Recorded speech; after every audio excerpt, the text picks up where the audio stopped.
Start of a 3-city road trip. The Nats and Giants get together for a Memorial Day matinee at beautiful AT Park.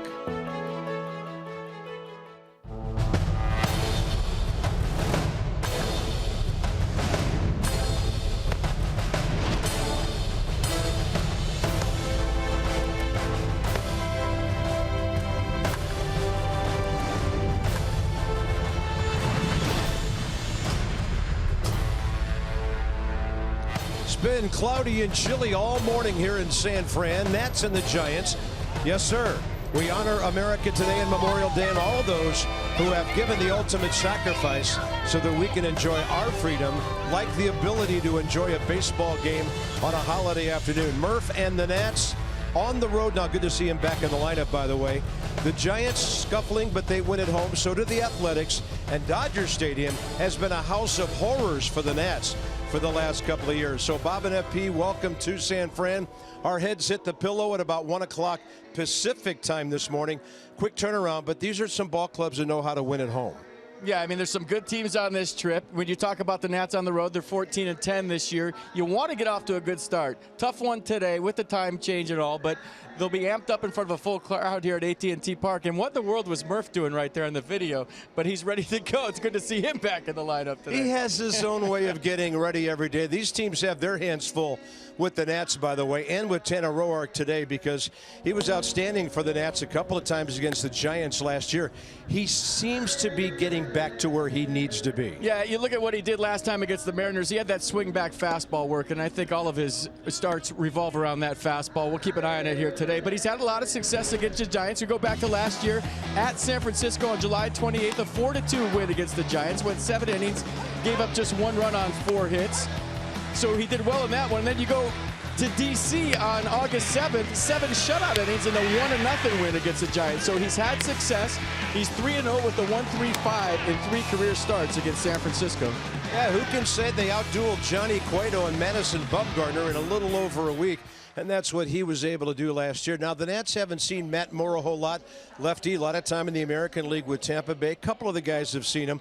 Most notably, Matt Wieters are probably getting some advice from him today on how to face this guy. Yeah, I'm hearing get him in the stretch. His mechanics aren't as good in the stretch, but look at his splits. At home, 2-1 with a 2.57. On the road, 0-4 with a 7.80. He's obviously at home today. Get him in the stretch, and hopefully you beat him.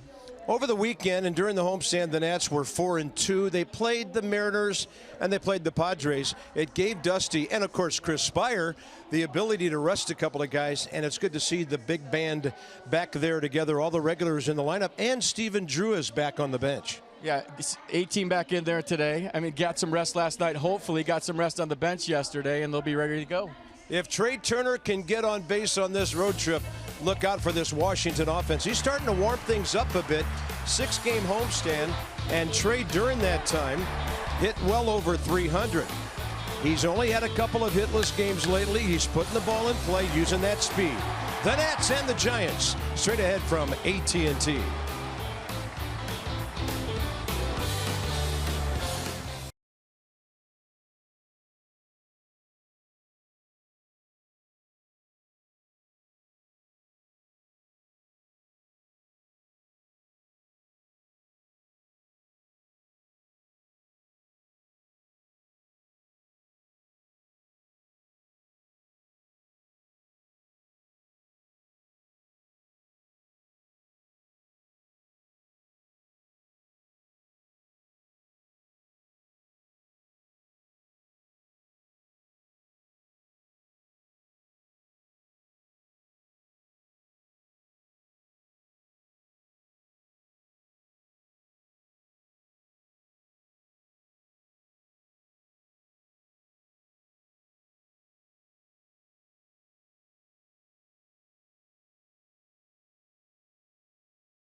Baseball on Masson, brought to you by PNC Bank, for the achiever in you. By the Lexus RX, featuring a pre-collision system with pedestrian detection, standard. And by Annapolis Arts Week, a week-long celebration of Annapolis art and culture. Find the complete schedule of events at AnnapolisArtsWeek.com. Golden Gate Bridge looking toward the city by the bay. Cloudy day in San Francisco.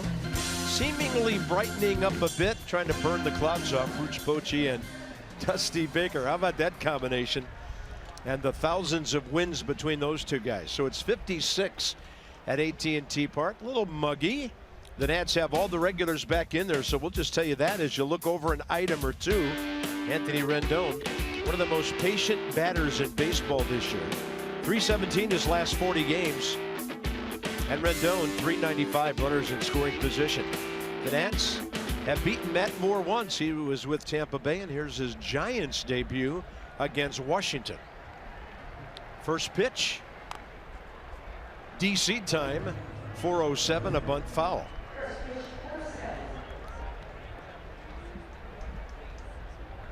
So at least Trey Turner showing us that the bunt is a little bit more on his mind these days than it ever has been. I like the thought process there. 83 on the change. Matt Moore's last start was on the 24th against the Cubs. He got the loss, gave up 4 runs in 6 innings. Those of you that haven't seen him before, fastball, cutter, curveball change. Fastball averages 92 miles an hour. Busted bat. Ball goes up the middle to Brandon Crawford, a Gold Glove shortstop, and he gets Turner by a step. Trey made that close. Defense for the Giants today behind Matt Moore, Williamson, Span, Ruggiano, the outfield. Crawford Arroyo left side, Panic Belt right side, and Buster Posey behind the plate. He's our old friend in center field, Denard Span. A few more gray hairs in that beard, but he had those when he was in that. He was a good national. We loved watching him play center. Hashtag Spanning. Clean routes. And of course, Mikey Morse in the dugout today. Worth will pop one up, short right center, panic out, and then the call's going to be made, and then drifting with it, Justin Ruggiano for the second out. Brian Gorman, 25th year in the big leagues, is the crew chief, and he's got the plate today. 20 years for Mike DeMuro at first, Trip Gibson at second, and 14-year veteran Dan Isanya over at third.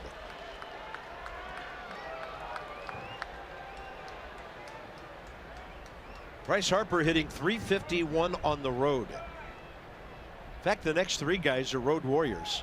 Zimmerman and Murphy each .341. Bryce 0 for 2 with a walk against this lefty, and that ball rifling down the right field side. The stat of the day, left-handers hitting .404 off Matt Moore this year with 12 extra base hits. .404. Wow. That's 4th highest in the majors. And Bryce against lefties, .385.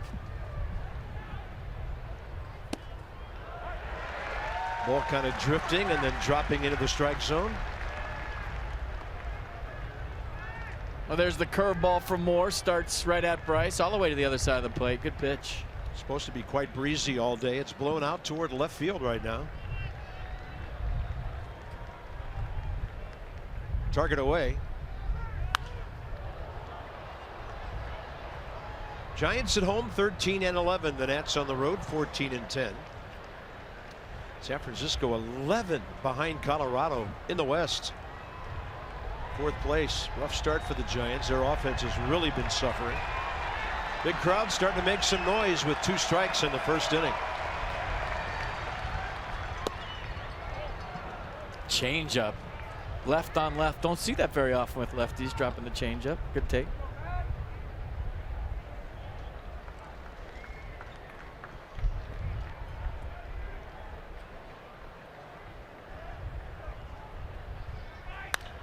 Ball ripped to the right side. Brandon Belt raced to the bag, and the pitcher wins it. 1-2-3 for Matt Moore. And now Tanner Roark, a Giants killer last year, goes to work. way out west.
It's been said that Thanksgiving is a day when we pause to give thanks for what we have.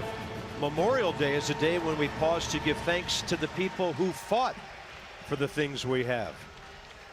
Breeze is blowing here by the bay. We go bottom of the first. The Giants hitting .228. Only San Diego lower at .220 in the entire National League. And the Giants only 2 runs more than that struggling San Diego offense. So here's Denard Span to lead things off. The former Nat hitting .250. Tanner Roark to the mound.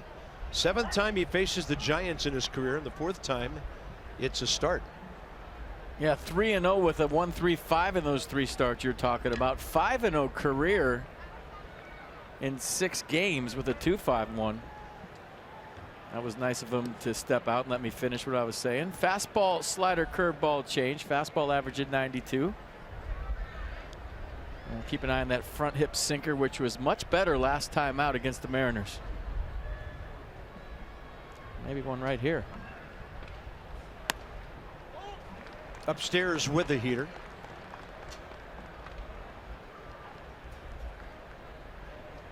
Denard, 14 strikeouts, 6 walks, 28 hits and 112 at bats. On base percentage pretty low. That's on the inside edge, and that's a big pitch for Tanner Roark.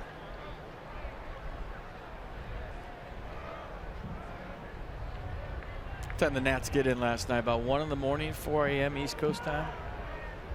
Yes, sir. First bus to the ballpark, more crowded with players than I've ever seen a bus to the ballpark in the last 20 years. And for those of you who don't know, most players will Uber to the ballpark. Usually the bus is for the starting pitcher. They like to get there a lot earlier, but with the rain delay yesterday, the day game today, getting in late, they were all on the bus, and that's okay. Except for Dusty, he was already here. Yeah, congratulations, father of a graduate. 1 ball and 2 strikes. Span, a swing and a miss. And Matt Wieters is claiming that ball might have hit something, or what's going on here? Or did Span get his back foot, and he's going to walk to the dugout and not be at first base? Matt Wieters all over that call. So the slider slash curveball from Tanner Roark, it was curveball, and yeah, that hit Span's foot. You're out. You know, if that hits Matt Wieters and kicks off, then you can challenge that, see what's up. Denard Span's on base percentage is barely over .290. Here's Joe Panik, the second baseman. A couple of years ago, this kid came up in a series at Washington, did some big things against the Nats. Pretty beat up last year, played 127 games. Had some concussion problems. So the Giants have Brandon Belt next. Buster Posey's the one guy getting it done for them every day. Brandon Crawford and Justin Ruggiano. Christian Arroyo, young third baseman. Mac Williamson in left. And Matt Moore. Yeah, Buster's the guy. This ball in the air to left. And Jason Worth putting on the brakes, 2 down.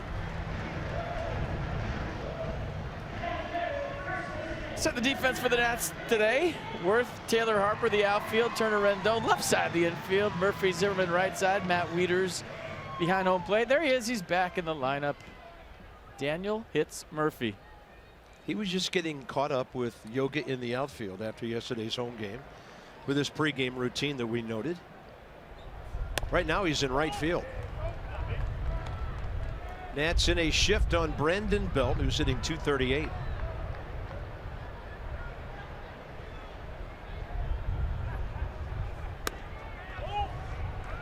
I like Tanner Roark going in to win here early. Well, it's a ballpark that can play big on a day like this, right? It's cloudy, air's kind of heavy, and you can challenge guys here. Although he went soft on 2-0 there.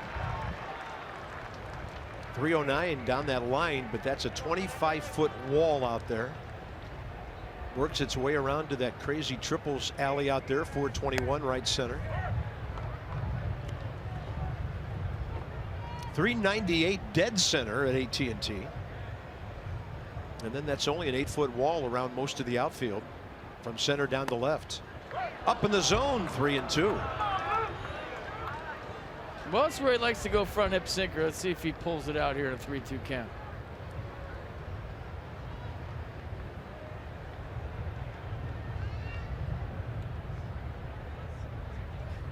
Swing and a miss.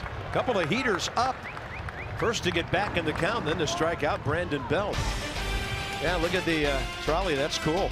American flags on Memorial Day in San Fran.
On a holiday in San Francisco, maybe having some garlic fries. That'll get your day off to a start.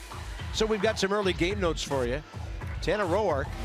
Well, a lot of guys look at what he's throwing without swinging. Interesting stat. The Nats against lefties.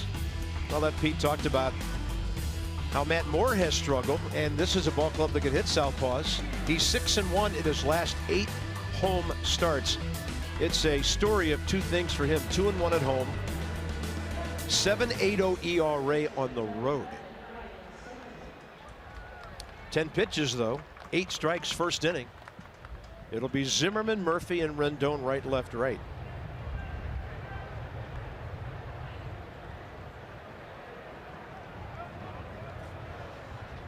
I don't don't know what his numbers are here. I just know he loves to hit here and loves to play here. Breaking ball to the inside edge.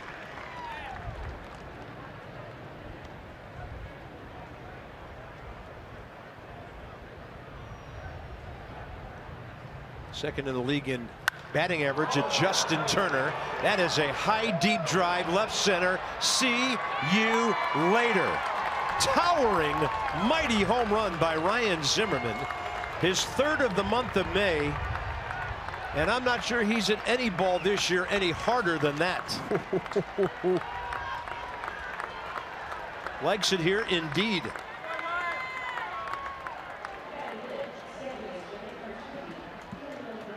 That's a big league fartator. Number 76 for the Nats. 420 feet. I mean, we've had talks during batting practice here. He just loves how simple it is. He loves the ballpark. He sees the ball well here. He always says it's baseball the way it's supposed to be played. Just the game, the fans into it. He loves it here. Fifth career homer against the Giants, 29 RBIs against San Francisco. 30 RBIs now with that blast. He hit 308 against their pitching last year. There goes a no-hitter. There goes the shutout. Wow. Wake up. Let's go. And there goes the baseball deep into the early afternoon. Talked about the road warriors the Nats have in the middle of this lineup. So Zimmerman adds to his 341 away from Nationals Park. And Murph hitting 341, 315 overall. Matt Moore just gave up his 11th home run in his 11th start.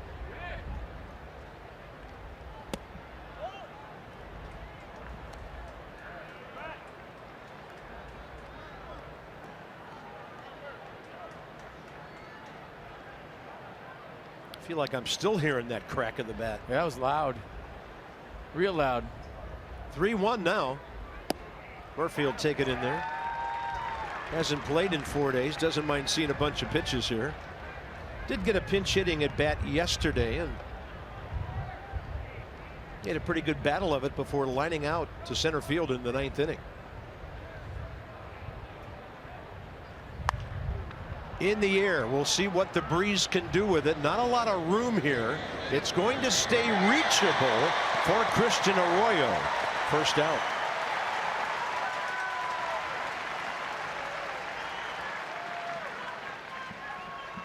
You see the rookie third baseman for the Giants knows where to go. Not a lot of foul ball space here at AT&T. And he goes over the rail to secure the first out here in the second.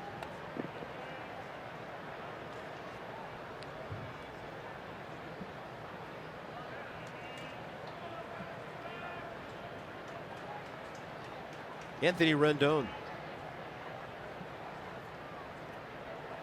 Number 3 spot he hit in yesterday. Had 3 hits, on base 7 times in the San Diego series, 4 walks. Anthony taking more walks lately, 29 on the year against only 31 strikeouts.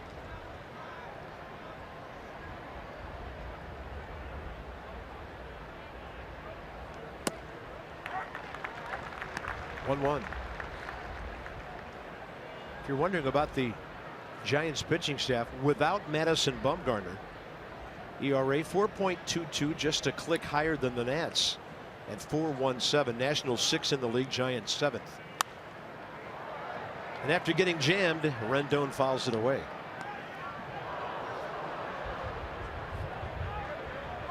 So the 4.49 pitches that Anthony Rendon sees first in Major League Baseball, I don't think it's because he's patient. It has something to do with it, but he hits a lot of foul balls, right? He lets the ball get deep with 2 strikes. True. He spoils a lot of pitches, so he keeps seeing more and more and more. Yeah, seen doesn't mean taken. See?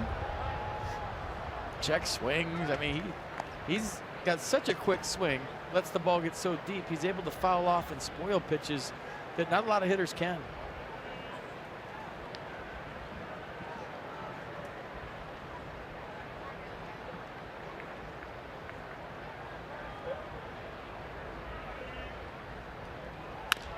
That one's fair. Between third and short, looks like a hit. Rendon easily beats that one out to Brandon Crawford. And the Nats have their first 2 hits here. All right, settle down. We're going to show you the home run again. Here it comes. StatCast brought to you by Amazon Web Services. I've been waiting to see it too. Up and away, and he got all of it. Look at that swing. Get on top of the baseball. You know, when they talk about hitting the bottom of the ball, Carb, if you hit the bottom of that ball, it's a pop up to short. The ball above your letters, you still have to get on top of it. Yeah. All this talk about looking for the bottom of the baseball. Daniel Murphy, it works for him. But on a pitch that high, you hit it right up the elevator shaft if you get underneath it. That ball to deep short, base hit. Matt Wieters. Rendon stops at second. Matt Wieters, as I mentioned earlier, may be the guy giving his teammates some advice today. That's the 27th time he's faced Matt Moore, and he now has 10 hits. So I'm sure his teammates came to him for a little scouting report on this lefty who they haven't seen much of. See if Michael A. Taylor's on the attack early.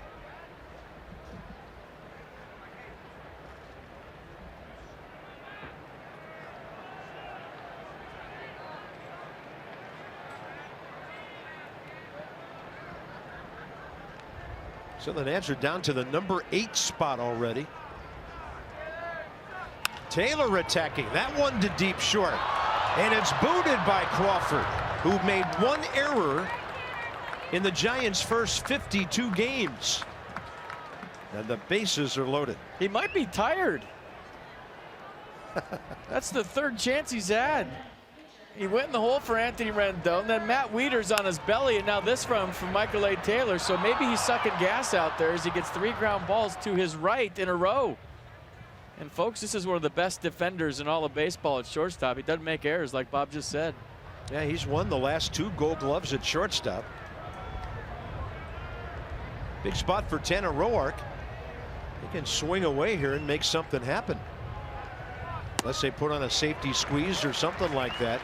Brandon Belt was creeping in from first, but that was a dead swing away on the first one. Tanner 3 for 15 this year. He can hit. Look at the elevate. He is looking for his first RBI of the season, or plural.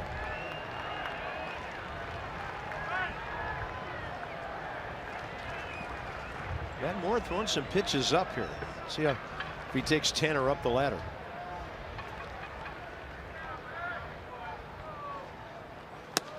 Struck him out on 3. 2 down.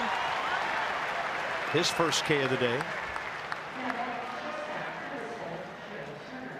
But the Nats will turn the lineup over here and get it to Turner. I'd say hit it to short, but Brandon Crawford just got a rest. Filthy uniform already. Turner, guess who he hit it to first time? Crawford. Well, as an infielder, when you're playing behind a left-hander with a cutter and you're playing on that side, you know you're going to get action. You know, the ball's moving into right-handers. You're playing third base, you know you're going to get a few. You're playing short, you know you're going to get a few. Curveballs are generally pulled too from lefties to righties. Close. Matt Moore, not a strikeout guy. 49 in 58 innings coming in. Mercedes-Benz on the pitch cast here. Clearly a ball. Not even close. Contact needed.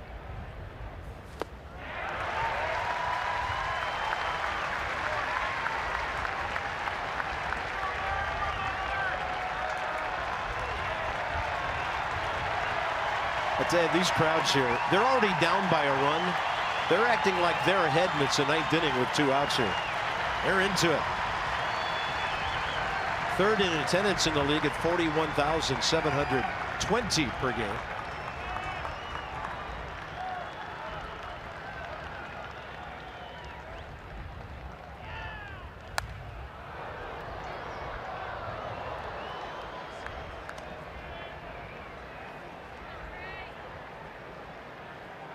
Anthony Rendon infield hit between 3rd and short. Matt Wieters got one to go through. And then Michael A. Taylor, similar ground ball that Brandon Crawford booted. Turner trying to give the Nats a crooked number here. Busted bat. The race is on, and he's out on a close play. He's busted 2 bats against Matt Moore today. Nats, after all of that, still get the leadoff homer by Ryan Zimmerman. 420 left center. 1-0 Washington.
Francisco, as Bob and FP mentioned, Tanner Roark coming off a tremendous outing his last time out. Credits a couple different things for that. As I mentioned, in his last start, he and pitching coach Mike Maddox realized that Tanner was gripping the ball too tight, which was leading to less movement on his two-seamer. So he quoted Crash Davis after his last start. He said, "The ball is like an egg, hold it like an egg," and he's been getting more movement on that two-seam fastball with a looser grip on the ball. He also felt he'd been being too fine with 2 strikes, picking at the corners, leading to 0-2, 1-2 counts, becoming 3-2 counts and walks. So he says, "I want to do a better job of attacking when I'm up in the count, finishing guys off quickly," and he feels that that looser grip on the ball, guys, is helping with that. Yeah, a couple of strikeouts first inning. Thanks, Dan, with a Coons.com sideline report. When you're talking cars, you're talking Coons. Does Tanner have a Porsche with a quadruponic Blaupunk in it? I don't know. I kind of think not. Midwestern boy from Wilmington, maybe not. Buster Posey's 5 for 12 career against him. Toughest guy to strike out in the National League is in the batter's box right now. Buster Posey this year, official at bats 144. He has struck out 12 times. That's once every 14.1 ABs. So 54 plate appearances without the whiff. Set it up nice right here.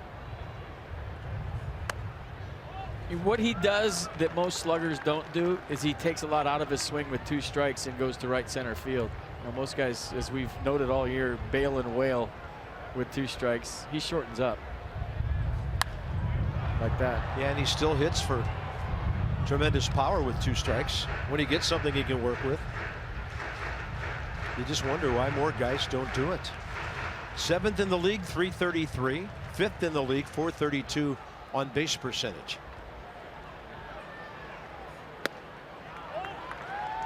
3-2. He's walked 21 times. What everyday player can even say he walked more than he struck out, and it's not even close with this guy.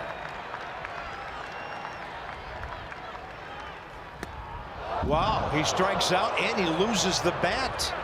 And Brandon Crawford was ducking in the on-deck circle. You just saw something very rare. I'll tell you what, you've seen a couple of things rare in this game. Brandon Crawford make an error, Buster Posey strike out, and then Buster Posey almost killing Brandon Crawford. This is not funny. This almost hit him right in the head. Brandon Crawford's had a tough day. Look out. Between diving at shortstop, 3 chances in a row. This will show you. Look at that's right at Brandon Crawford. My goodness, that could have been ugly. 3 strikeouts out of 4 batters. Here's Crawford hitting .266. That's actually above his career average of .252 coming into this year. 6 years with the Giants, couple of Gold Gloves. Tanner Roark, swing and miss stuff on the holidays so far.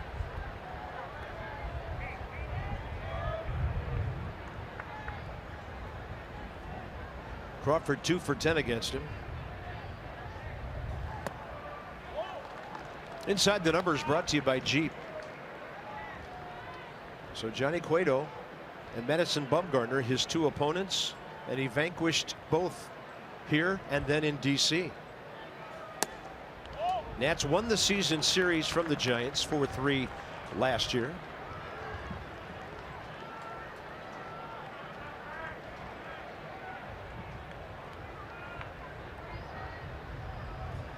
Throwing strikes, working quickly. That's a foul ball off Crawford's foot.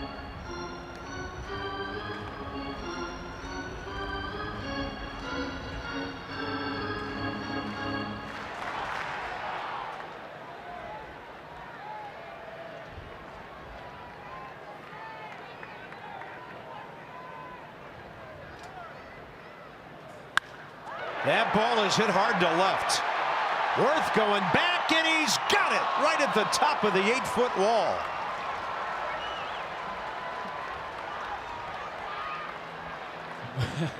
You do it, says Wilmer Defoe. I'll tell you what, add that to the Jason Worth highlight reel, left field. 2017, Jason Worth has played left field. I'll put him up against any left fielder in baseball. And this is just another example. You're thinking, okay, that ball's hit. It might be out of here. If it's not out of here, it's over Jason's head, but watch him tracking the whole way.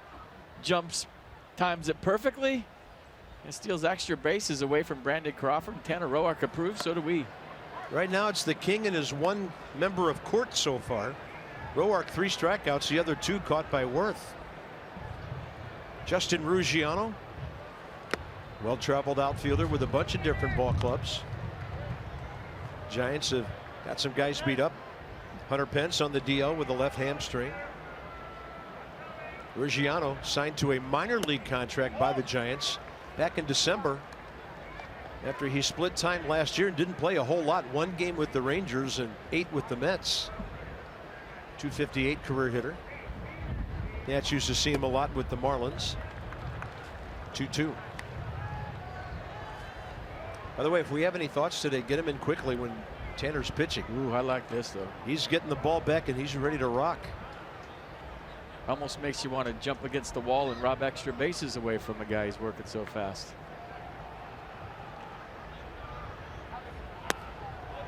Close, 3-2.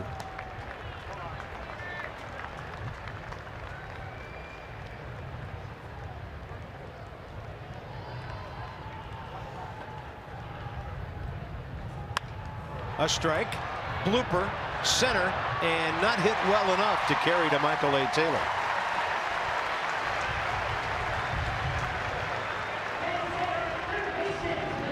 Friday, June 9th, first 25,000 fans enter the ballpark. Receive a Tanner Roark bobblehead. That's courtesy of PNC Park. The Rangers are in town for that one. Visit nationals.com/tickets for your Tanner Roark bobblehead. He's ready. 21 years of age tomorrow, Christian Arroyo. First rounder by the Giants 4 years ago out of Hernando, Florida High School. Check out his setup, his stance, and his approach. He's Buster Posey's twin brother. Everything is exactly the same.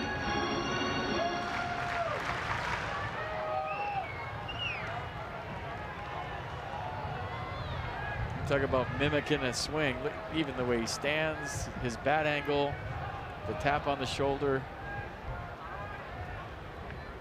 Right there. Runner, great jump. And out. Daniel Murphy comes across the bag, reaches to the other side, and tags out Justin Ruggiano. Daniel Murphy's walking away like he stole something, so we'll take a look at it again. You saw that look on his face as he's running off the field. And I don't think they're going to challenge it. What a tag by Daniel Murphy. What a throw by Matt Wieters. What a play by Jason Worth. This one's had a lot of action early. And here's the tag. Boom, got him. Ooh.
A fine play up against the wall in deep left field.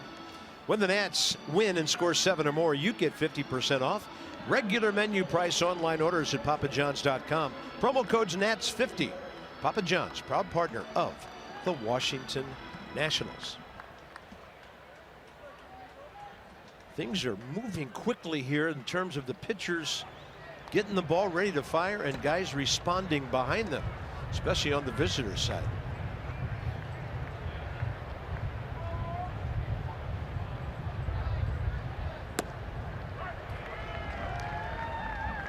Worth, Harper, Zimmerman, top 3. 34th pitch by Matt Moore.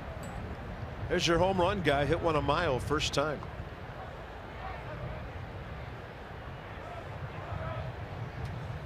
Way inside. I'd like to welcome those of you who are watching the Orioles.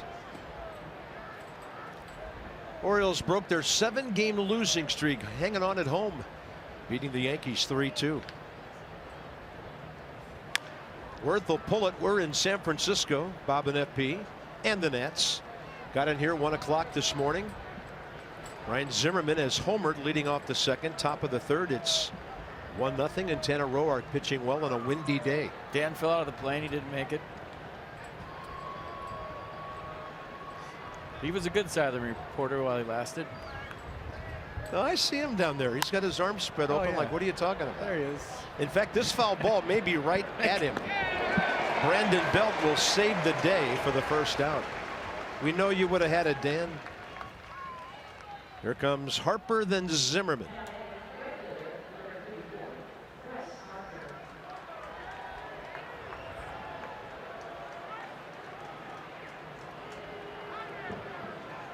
'72 splash hits in the history of this ballpark.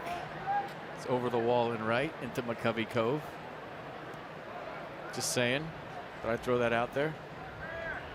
Yeah, see if Moore gives him anything to pull.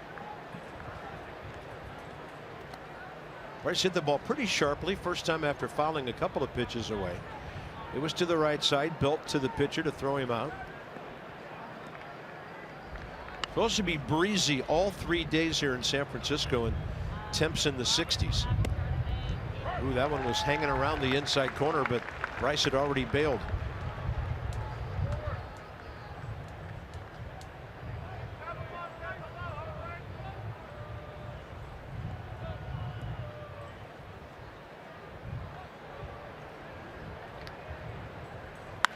That ball is hit hard to left. Going back, Williamson. He's got it halfway onto the track.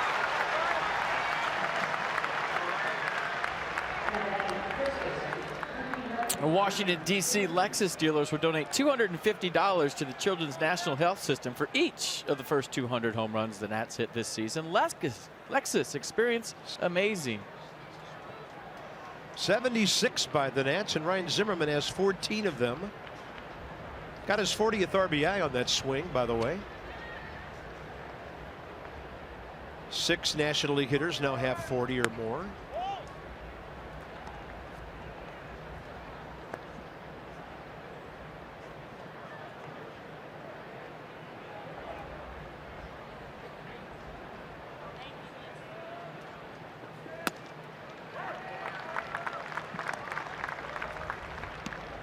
Made a fastball up and away for the Tater first at bat. So the Nats over 5.5 runs a game, way more than the Giants. Good curveball.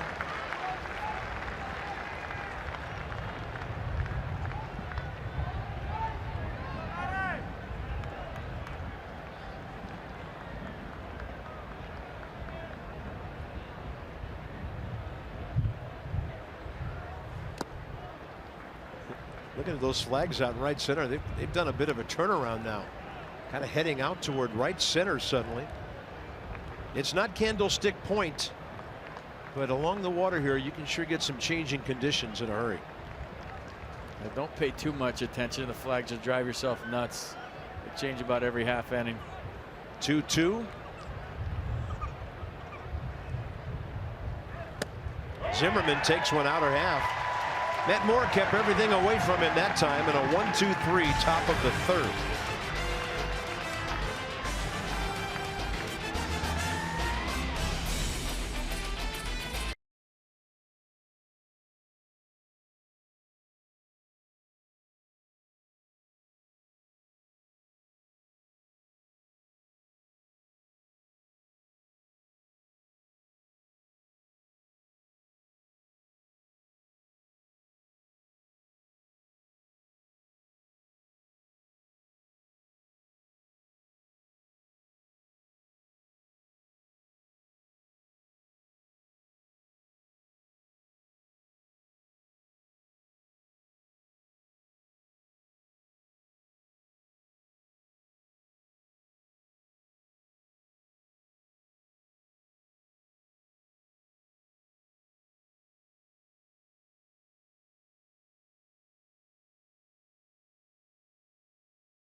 I want to thank our military service members for their service.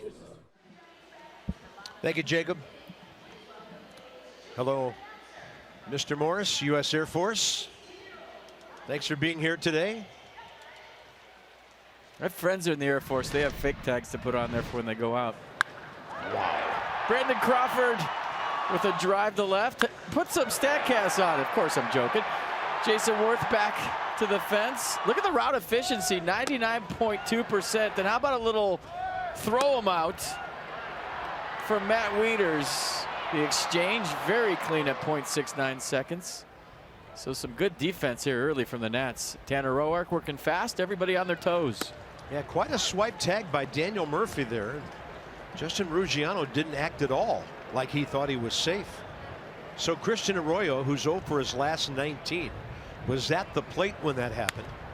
He's going to hit one off the bag and get a couple of bags.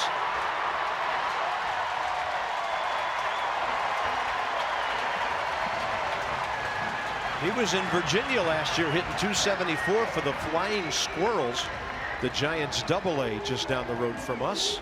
And he's at second base, nobody out in the third. Phil Nevin, the Giants third base coach, telling Anthony Rendon, you got to make that play. What's wrong with you? Nothing you could do about that, right? Watch this. Right off the bag. He's going to backhand. He's thinking about, I'm going to make a great play right here. And Christian Arroyo settles for a double. Here's the number 8 hitter, Mac Williamson.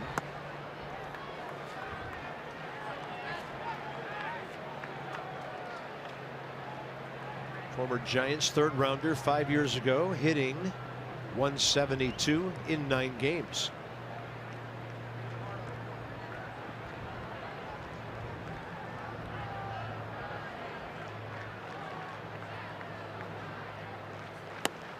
Taking some big hacks, 0-2. Nissan on the pitch cast. Some good giddy up late, even though it said 91. Good late movement. Yeah, that's what I was thinking last inning with the swings and misses. Must be something going on late with this heater. Then he throws a changeup that goes straight down for strikeout number 4. Pitcher coming up.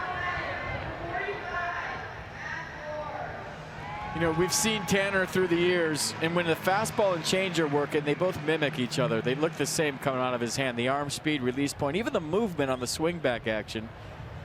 And then usually second time around, he'll sprinkle in a curveball, slider to go with it. Moore 1 for 17 this year with a couple of RBIs. Leveled off and took quite a hack. Career hitter, 4 for 55.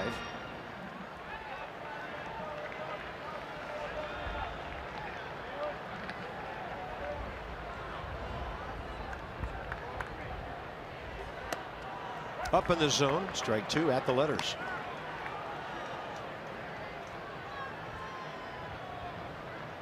Beautiful ballpark, amazing setting here. Well, you should see it when the sun's out. Still kind of cloudy and chilly here. If you're a player right now, you're thankful the sun isn't out. Tough to hit here in the day, huh? Tough to hit, tough to see on defense. All the elements. U.S. Coast Guard here on Memorial Day. Very cool. One of our 5 branches.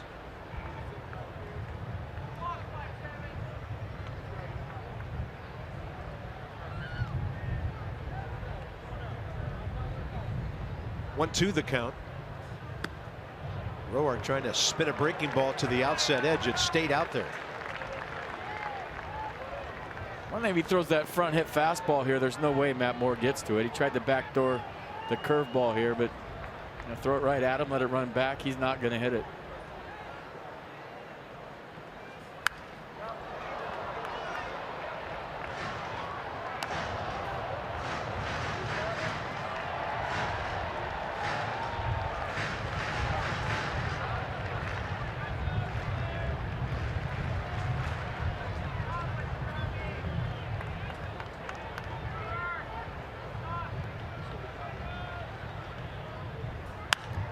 Puts it in play. Rendon, tricky little play behind the bag. And then he just shoots one straight over to Zimmerman, 2 outs.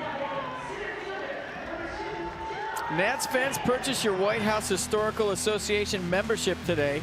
$150 value for only $50. Members who sign up in the month of May will receive 2 tickets to a Nats game, the 2017 White House Christmas ornament, and a limited edition custom designed New Era's national cap. Go to WHHA.org/Nats to purchase today. It's great value. Yeah, time to tighten up that collar a little bit. Top of the order, Denard Span. Tanner Roark struck him out first time, and he gets ahead. And I'll say one thing about Brian Gorman today. He's given Roark some high strikes. And it's going to help. I can't see him. Can you? Trying.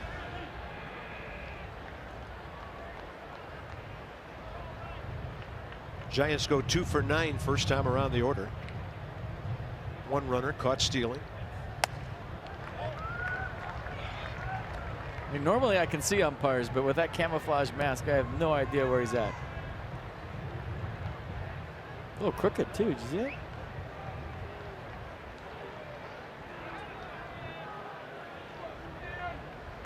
Washington, D.C. native Denard Span.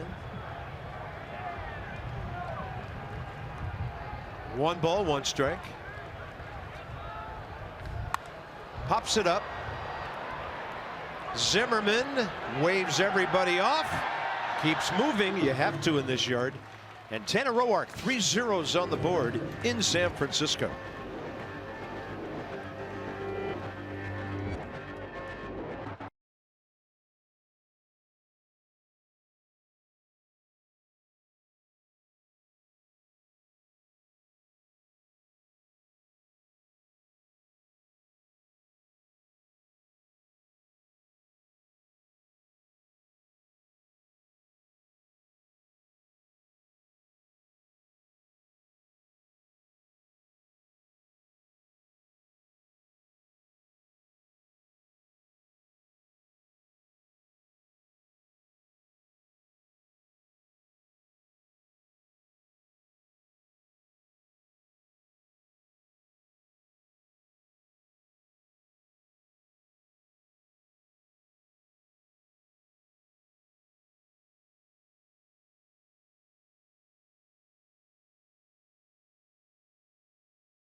In Memorial Day broadcasts being brought to you by SC3 and CA Technologies, together delivering leading-edge technical solutions to the military. By DynCorp International, we serve today for a better tomorrow. And by Navy Federal Credit Union, proudly serving the armed forces, veterans, and their families for over 80 years. Federally insured by NCUA. The Golden Gate, and we aired today's game on mass. And to recognize Memorial Day, we'd like to thank all past and current members of the U.S. military for their work and dedication in protecting us and our country. That includes the 101st Airborne. Well done, sir. Old Glory flying proudly here in San Fran today. Murphy, Rendon, and Wieters, top of the 4th.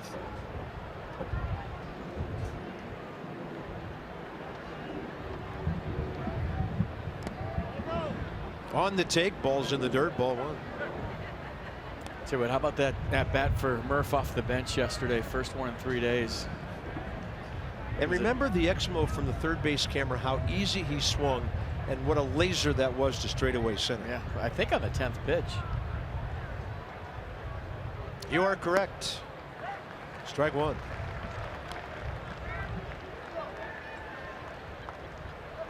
Murphy just out of the top 10 in the league coming in, hitting .315 at the start of today.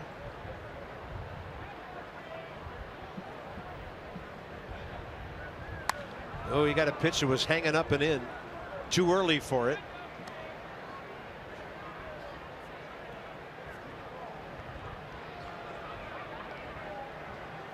.15 pitches per inning so far for Matt Moore. I think those days off were good for Murphy. He was under the weather. But there's only one way to tell when Daniel Murphy's tired. He swings at balls. And that means his mind's tired. And he was doing that before he missed those 3 games against the Padres.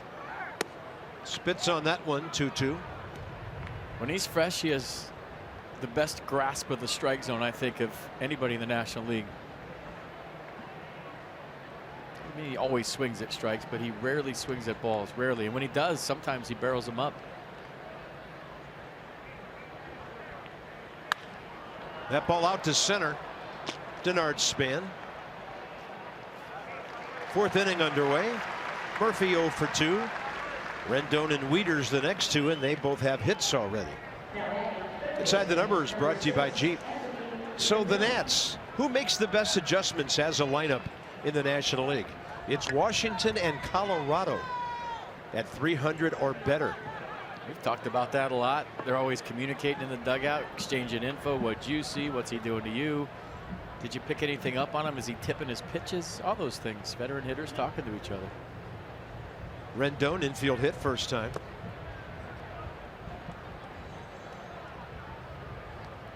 Well, if you're saying, FP, why doesn't everybody do that? Well, a lot of teams have selfish players that go look at their videos of their at-bats between at-bats. They go up in the clubhouse. They watch what they're doing right, what they're doing wrong. And, these guys are all sitting on the bench, watching the pitcher, talking to each other, not going back in the clubhouse, not worrying about what happened before and worrying about what I can do next time up. Yeah. And they exchange info. And that goes to Jock Jones. That goes to Rick Shue. That goes to Dusty Baker.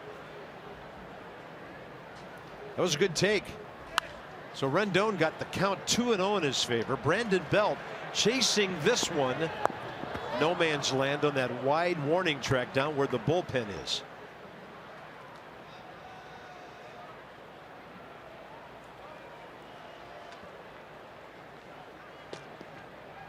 I remember Bryce tripping over that mound last year down there, making a play in foul territory. This and Wrigley Field about it, right? Wrigley Field doesn't have them on the field anymore. That's right. They did move. They're underneath. Nats will be there in August.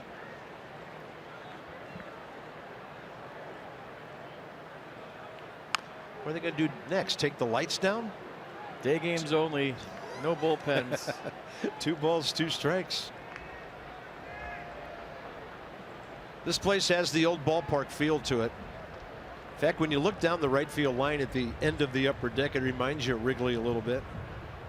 How some of the lower bowl seats look back toward second base and home plate. So unique, AT&T Park. Opened in 2000. Rendon rips one. Backhand. Trying to stay with it, Arroyo, and no chance. Anthony Rendon is 2 for 2 on balls touched by infielders, but both have been well hit.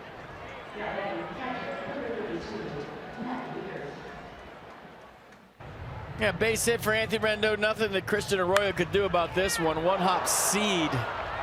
Might have saved the double, so give Arroyo some credit. Maybe Anthony Rendon's on second base with a 1-out double if he doesn't glove that. Thing had corner written all over it. Matt Wieters' first pitch last time and a base hit.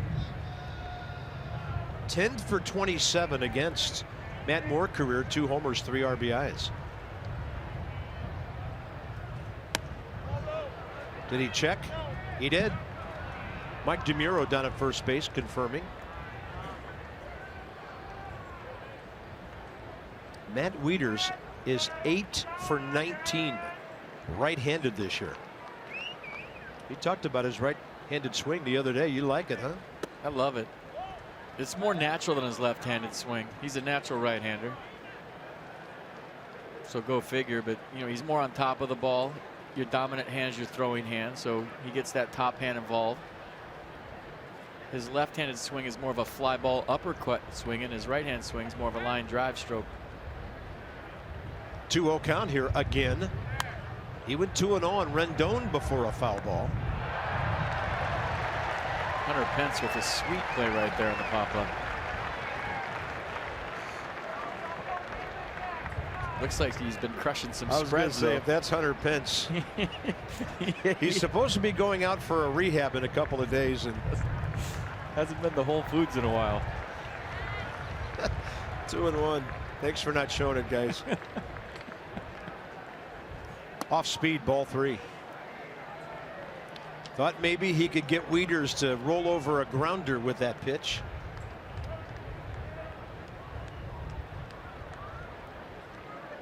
Guy who throws a lot of off-speed pitches. How frisky do the Nats get? Toward the bottom of the order here with the base runner. Buster Posey, right about 30% caught stealing this year, but a short lead by Rendon. He will draw a throw.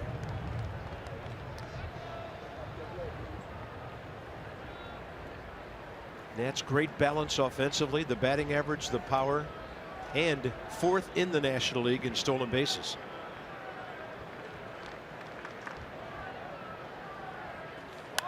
Wieters got jammed on that one. Third baseman takes charge. Christian Arroyo, the rookie, right in front of the Gold Glove shortstop. 2 down. In a world of so-called fake news, how do you know what to believe? Every night, WUSA 9 verifies a story that you question. Truth, tested, verified. Only on WUSA 9. Thanks for joining us today, guys. Good to have you with us on Masson. Hope they don't do that with the broadcast. We're in trouble. Real sports. First pitch to last pitch here. Michael A. Taylor hit that ball that Brandon Crawford dropped first time. So Michael A. trying to get aboard and get this lineup turned over again. Things getting a little brighter out there. Looks like the sun's trying to burn off some of these clouds.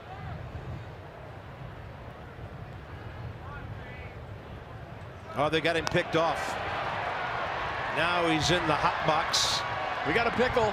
1, 3, 4, 3, 6. Going on first move, and first move was to first base by Matt Moore.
Of Nationals baseball, brought to you by the all-wheel drive RAV4.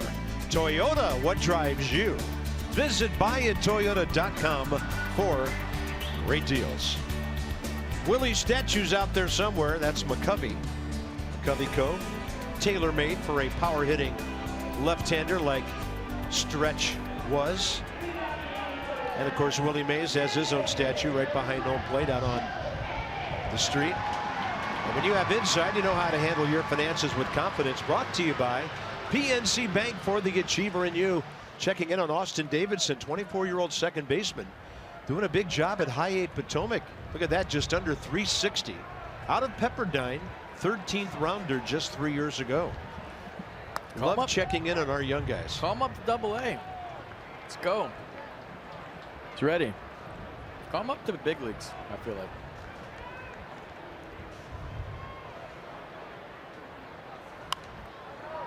The Nats closer was in Potomac last year. Austin Davidson from Oxnard, California, down LA way, and then of course went to Pepperdine, right up the coast a little bit. Tough school to go to, terrible campus, horrible views. No scenery. 1 ball and 2 strikes, Panic, Belt, and Posey here.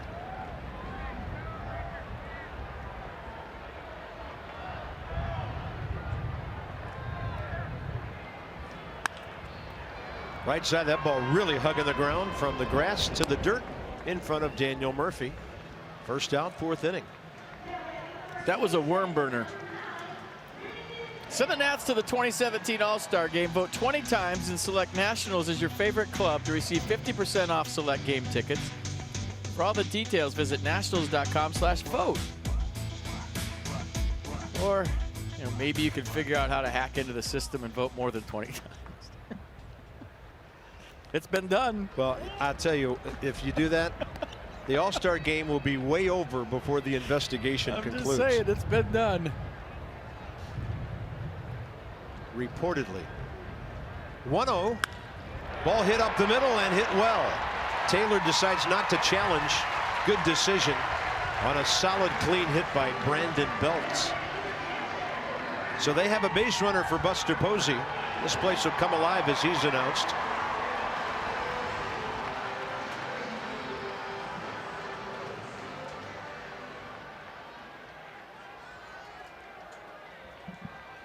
Long battle. Tanner Roark not only struck him out first time, took the bat out of his hands, and it sailed over his own on-deck circle where Brandon Crawford is again stationed, and maybe a little bit more on guard than he was last time. Fastball away. Well, if you get him on the ground, it's a double play. Posey doesn't run. 4 of those so far this year.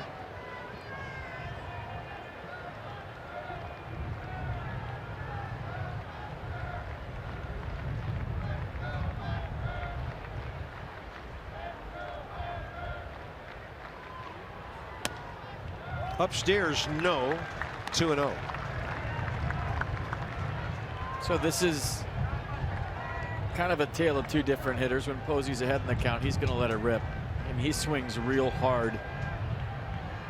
And a lot like Daniel Murphy, looks for the bottom half of the ball when he's in this count. Trying to lift it here.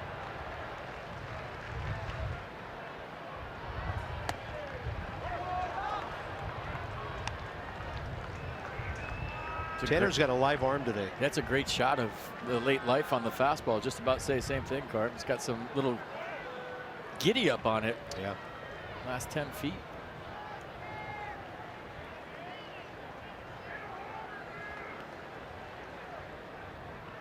Two-one.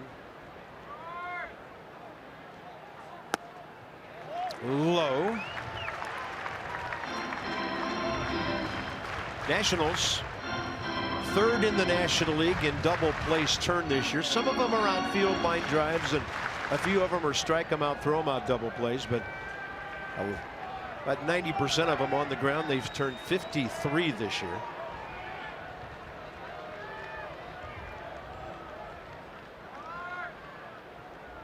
Runner goes, swing and a miss. Throw, plenty of time, perfectly to the right side of the bag by Matt Wieters. Count goes full on Posey, 2 down. I'll tell you what, it's like the Giants had a meeting before the game and said, we're going to test Matt Wieters. We haven't seen him throw a whole lot this year. He's in the other league, but we're going to test him early. So on a 3-1 count, Bruce Bochy decides to start Brandon Belt, and Matt Wieters up to the challenge once again. 2 for 2 throwing Giants base stealers, would-be base stealers out today. He's up to 25% with those 2. The 3-2 misses away. Posey walks. Here's the other thing. Tanner Roark giving Matt Wieters a great chance to do that twice. First walk of the day. Brandon Crawford is next. Well, I think Bruce Bochy was banking on Buster Posey putting that one in play. Sure. Not Brandon Belt stealing it. Crawford backed Worth up right against the left field wall first time. Hit that ball about 370.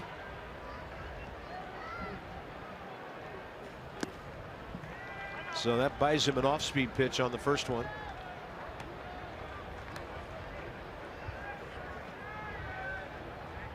One nothing Nats on the Zimmerman homer.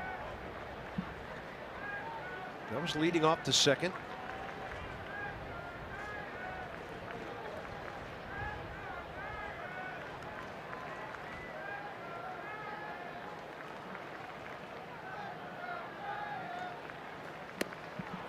Doubles up on the off speed. 1-1. Mercedes-Benz on the pitch cast. Good change.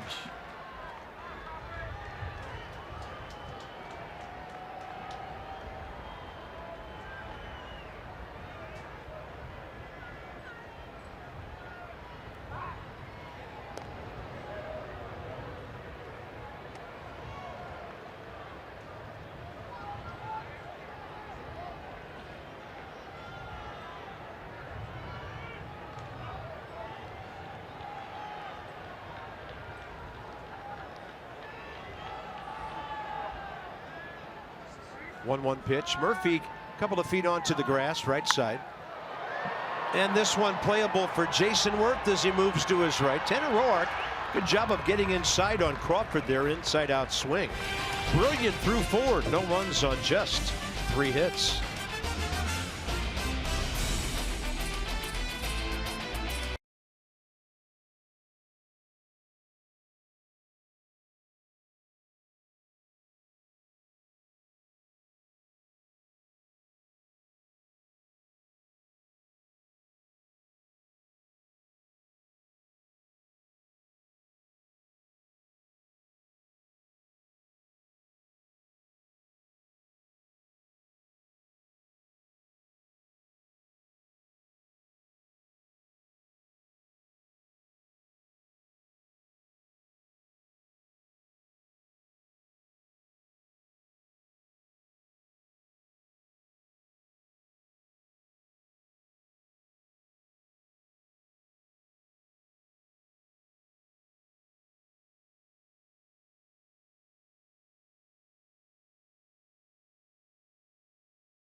Of the 2002 World Series, the Giants bat boy Darren Baker came to retrieve Kenny Lofton's bat. JT Snow was scoring a run. He picked him up, kind of like you pick up a cat on the back of the neck, got him out of the way. And there's Darren Baker, who just graduated from Jesuit High School in Sacramento. He's 18 years old now. He hit .396 as Jesuit shortstop. He's going to Cal Berkeley next year. And here's Darren, all grown up, folks. Do we all feel old together? I do. There he is, graduating from high school. And who knows if he's going to get drafted high in the June draft, but as of now, he's got a scholarship to attend the University of California at Berkeley. And Dusty Baker and Darren back together again here in San Francisco, the scene of the crime, so to speak. 2002, man, do I feel old. Is that great? Giants, Angels in that series. So here we are, top of the 5th. Michael A. Taylor at the plate when Anthony Rendon was picked off. Here comes the sun in San Francisco. Some clouds moving overhead, changing conditions here. Taylor all over that one, rips it straight back.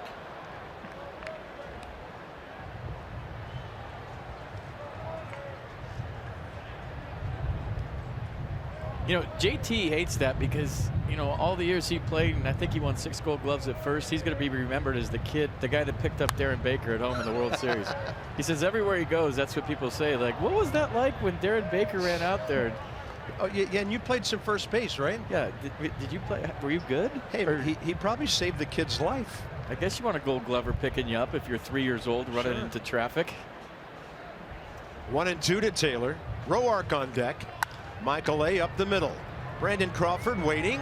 Taylor speeding to first. 1 out. Love the way Turner, the rest of the Nats, and Taylor kind of sticks out a little more because those two guys are so fast. How they go a hard 90 on every ground ball. Tanner Roark, 3 swings and misses with the bases loaded. Back in the second. Matt Moore bowed his neck, struck out Roark, got Turner on a grounder to keep this game 1-0.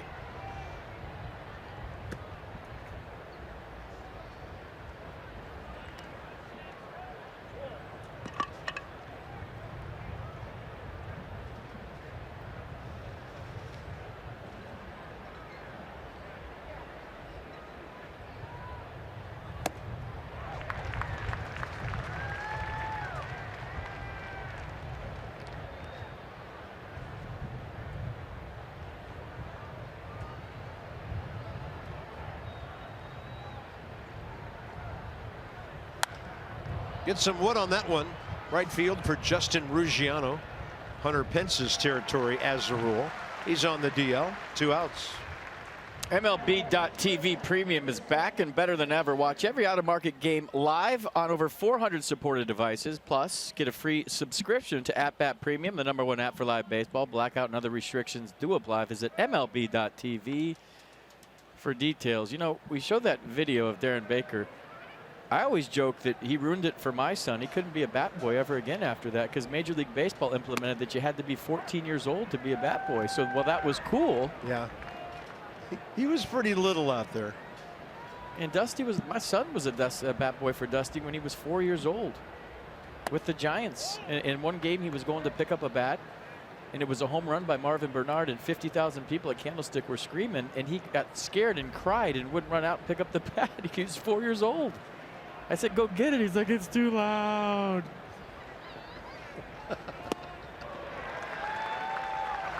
And just go grab the bat and come, oh, it's too loud. So maybe that was a good rule, thinking it over. Yeah, 4 years old on a big league field, though. Come on. He's going to love that I told that story. 1-2 to Turner. Right back to the mound, and Matt Moore is keeping the Nats at bay. He and Roark really hooking up beautifully in a marquee pitching matchup on Memorial Day.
I want to thank the military men and women for their service and all that they do. Well said, Trey. USS Hornet in the distance here. San Francisco Bay on Memorial Day 2017. Got a couple of VW moments for you here. May 29th, Ricky Henderson back in 1990. Number 893 to pass Ty Cobb, and Lou Brock was next on his list. He took care of that. Ended up with 1,406. Nobody will even come close to half of that anymore, I don't think. And in 76, Joe Niekro's only career home run came on a knuckleball by his brother Phil. Astros tied the Braves, went on to win. Crazy things happening. Fun to look back at those VW moments, whether they involve the Nats or not. Bottom 5, Justin Ruggiano pulling off a big breaking ball there, and the count's 1-1. Tanner Roark, 66 pitches right now, 40 strikes. Starting to sprinkle in that slider with the fastball and change.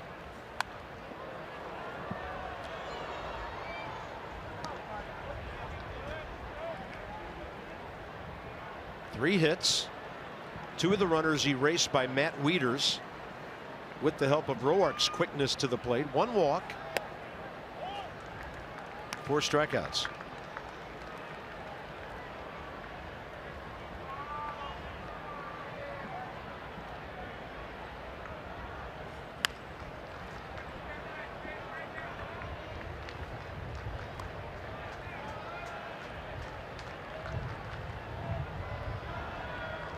Longest inning, the second There was a strikeout.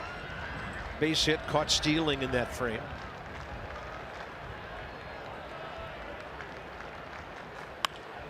This one out to left center, and the Giants keep blooping hits in. That's the third time they haven't hit one hard enough to be caught. So Dan, road trip just underway. Tell us something we don't know. Bob, first of 10 games out west. Dusty noting today this West Coast swing has been the nemesis of many teams. He referenced the words of Bill Walsh saying this is a business trip, not a pleasure trip. He said a lot of players have family members with them on the trip. There's lots of distractions. He urged his guys to save the trips to Universal Studios, Disneyland, Legoland for another time, and also said after Thursday's day off, we played 20 games in a row. The main thing we'll find out in this stretch how deep we are, and it'll test our bullpen. It's going to be something that we're going to have to get through. Yeah, good stuff. Manager and his team dealing with some things off the field that can be distracting. FP, you know what everyday focus this game takes. Yeah, Felipe Alou used to say the same thing. Make sure you remember it's a business trip. And the reason is, you know, your family comes to the West Coast. They're attractive towns to do things in. You spend all day walking around Fisherman's Wharf, or you know, you go to Disneyland when you're in LA, and you get to the ballpark at 4 and you're gassed. You know, the wives and the kids, they come out, and you want to do fun things during the day. You don't just want to sit in your room. So that's good message by Dusty. We, on the other hand,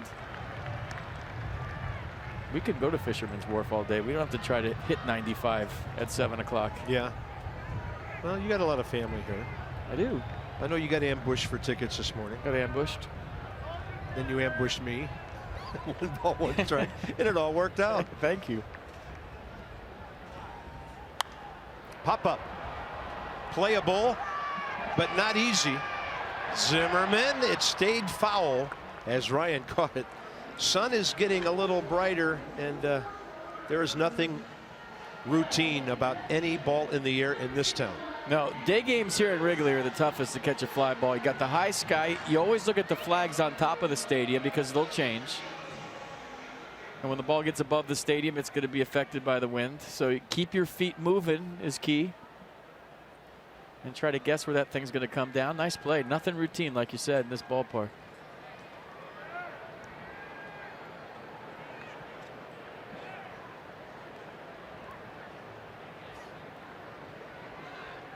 Mac Williamson out ahead of an 82. Tanner Roark really mixing things up. What he's doing right now reminds me of things you've talked about for the last 2 years, really, trying to think along with him, and he's so unpredictable.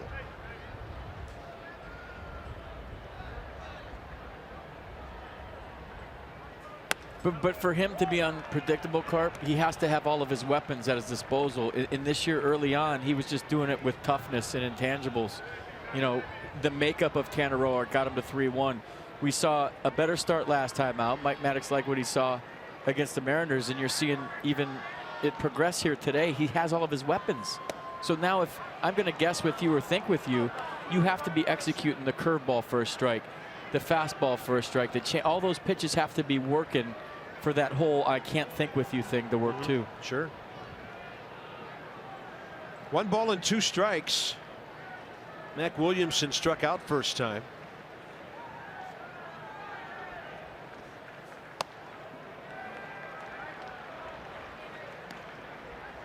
Pitcher on deck.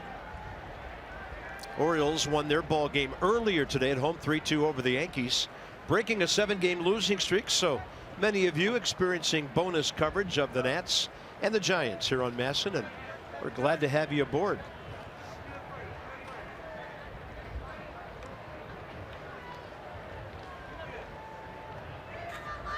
Ruggiano's been taking a pretty healthy lead over there. Lady right below us, we're right behind the mezzanine, hollered, "Leave him alone." Giants, their fans, they treasured their base runners. There haven't been many lately. This ball club really struggling as a team to score runs.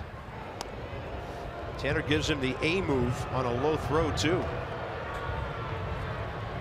Well, the reason Matt Wieters has thrown 2 base runners out is because of what Tanner Roark's doing right now, keeping the runners close, speeding up his delivery of the plate.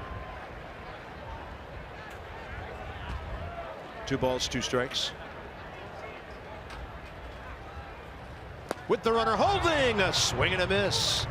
Roark just dropping one into the dirt for his 5th strikeout. I'll tell you what, that was a slide step by Tanner Roark. If you don't know what that is, maybe you're watching on Memorial Day for the first time. He sped up his delivery. You can't see it right there. It's his lower half that's involved. So he kind of rushed the hitter with his delivery. So maybe that was by design to keep Ruggiano close at first. You see him just keep that leg low. So he rushed the hitter and kept the runner close. I think that worked more for the strikeout. Matt Moore's going to hit one to Jason Worth. And now Tanner Roark has 5 shutout innings in San Francisco. Worth, Harper, Zimmerman want to get this guy some more runs.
Baseball on Masson brought to you by Ocean City, Maryland. Put your vacation days to good use in Ocean City. Book now at OCOcean.com. And by American Standard Heating and Air. Go to MidAtlanticComfort.com for special offers and to find a dealer near you. Nice leisurely ride down the cable car, heading downhill. There goes the brakes. Look out, everybody. Coming in hot. Covey Cove right behind right field here. The Masson Yacht anchored for this one. Freight Rail Works 2-3-4 for the Nats. And on the road, Jason Worth over 300. Bryce Harper way over. Ryan Zimmerman just a little bit higher.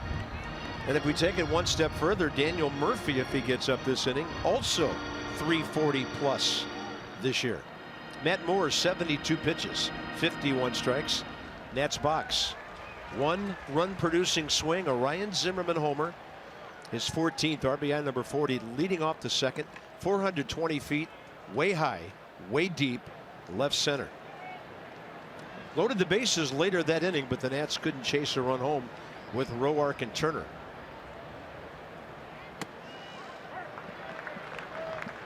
Third time around, see if they picked anything up on Matt Moore.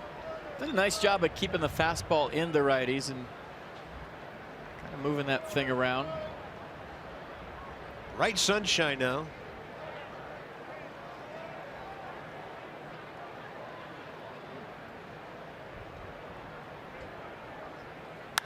They jammed him. He hits it a mile to center. Span going back. It's a big yard, and it stays in for the first out.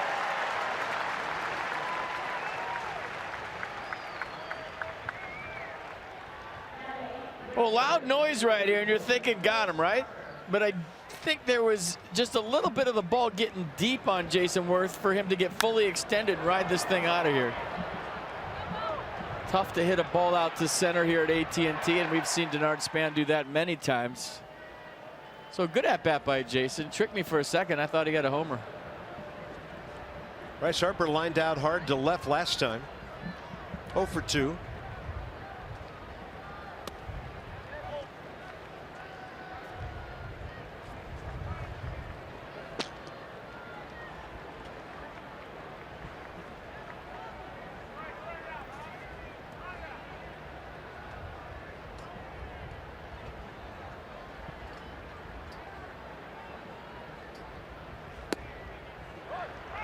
1-1.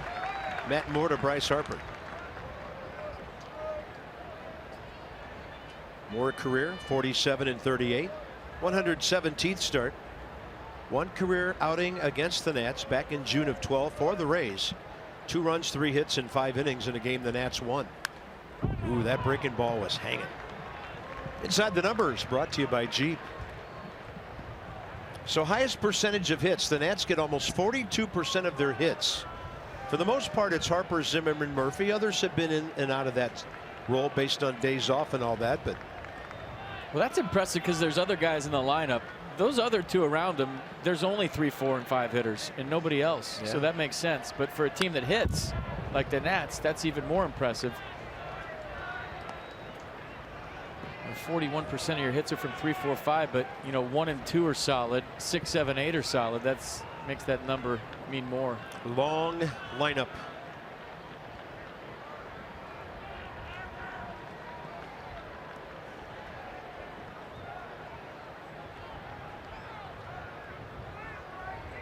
One and 2 to Harper.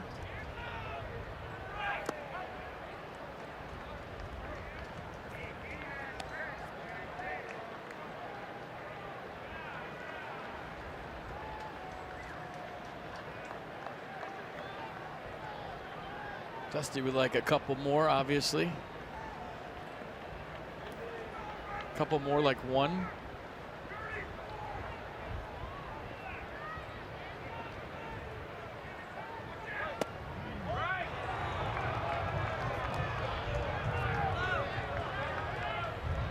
Bryce has walked 33 times this year, struck out 36.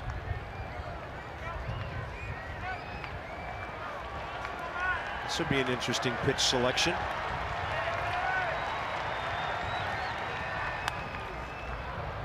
That was off speed, hanging up and in. Bryce to the second deck. I mean, we've seen Bryce more than the Giants have seen Bryce. They hang that fastball. He's shooting it in the water. I mean, he's seen it twice already from Moore. That's, I think, the most dangerous pitch you can throw him right now. Throw the fastball down the way and take your lumps on a single, maybe a double left center. But if you hang that curveball one more time, there's a good chance he puts you in the water. This is the right pitch, no matter what happens. Harper to left, near the corner and slicing out of play. And even if it takes you out to left, which could happen, he's got that kind of pop, then you tip your cap. Yeah. But if you throw that lollipop curveball in there, I think that's the one he hit in the upper deck off whoever last homestand. And if you remember a graphic the other way, I think Bryce has only hit, what, 3 homers the opposite way this year?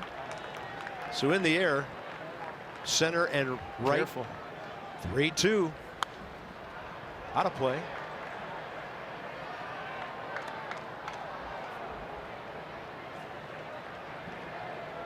Only 1 to left, pardon me. 7-7-1. Good at bat working for Bryce. These 2 locking horns. Dusty Baker hoping for something loud right here, right now. 10th pitch coming.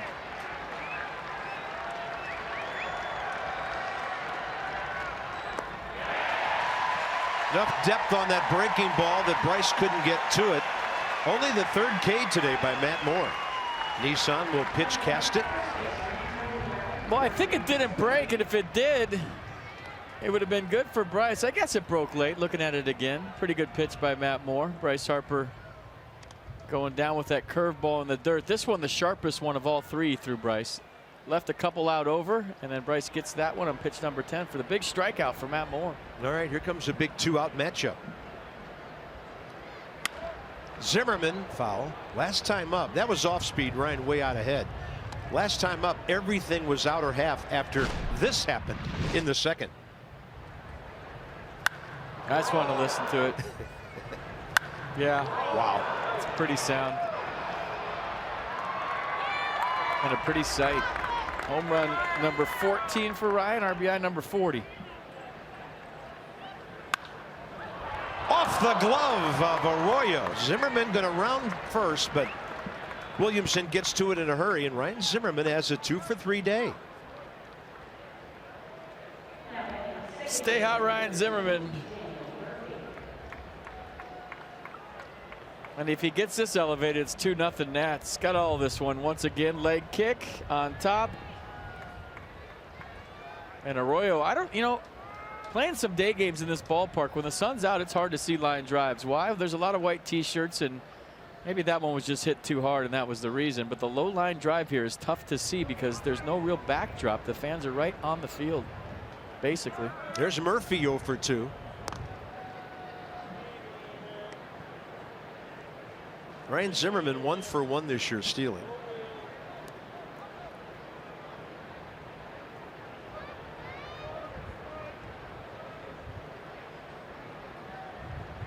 Joe Panik about 15 feet out into right field for this lefty-lefty matchup. Not a true shift, as 2 infielders remain on the left side.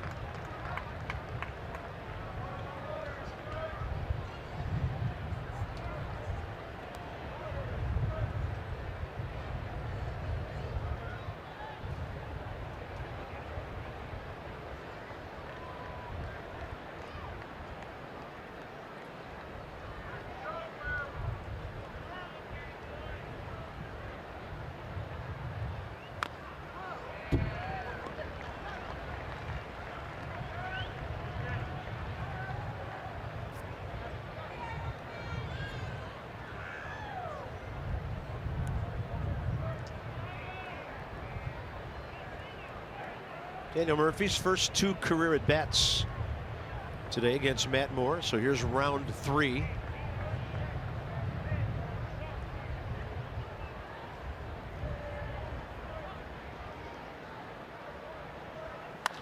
And he gets one high in the air to right. Ruggiano can only watch it, and he's going to play it off the bricks out there. Here comes Zimmerman. They missed the cutoff man. 2-0 Nats. Ruggiano made an early decision not to go way back there, and the Nationals on a long double by Daniel Murphy lead 2-0.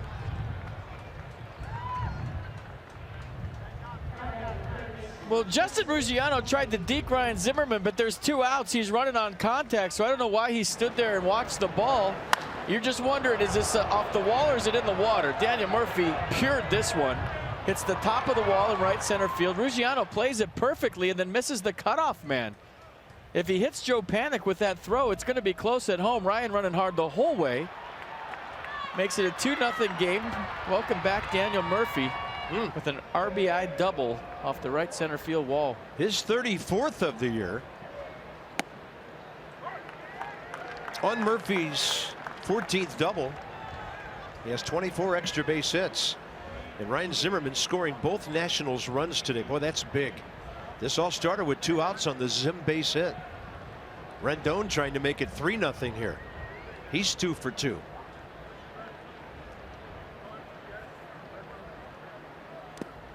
And those of you that might not be familiar with this ballpark, the National League West in general, this is how games are played: 2-1, 3-2.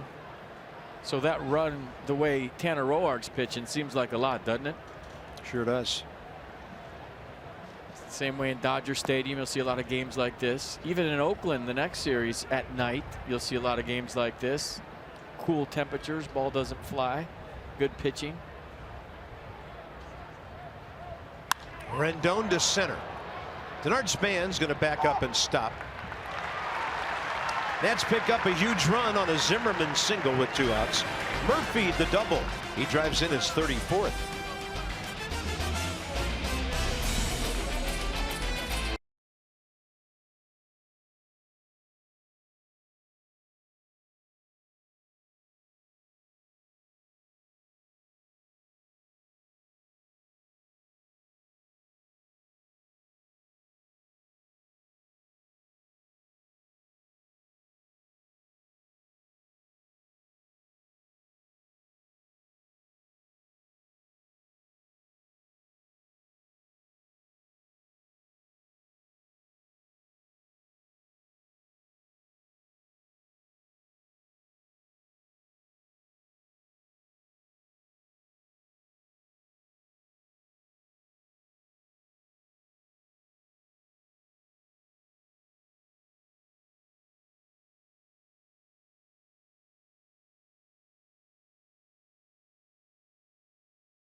Yeah, not far from where that flag was waving. Daniel Murphy hit that double to put the Nats up by a couple.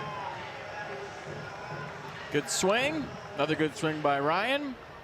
They put the ball in play. They didn't miss it. Washington area Toyota dealers help children and their families by making a $37 donation to the Children's Inn at NIH for every strikeout by a Nats pitcher this season. Top of the order for the Giants. Bottom 6, Span, Panic, Belt. Strike 1. Denard Span, a strikeout, and a pop-up to Ryan Zimmerman.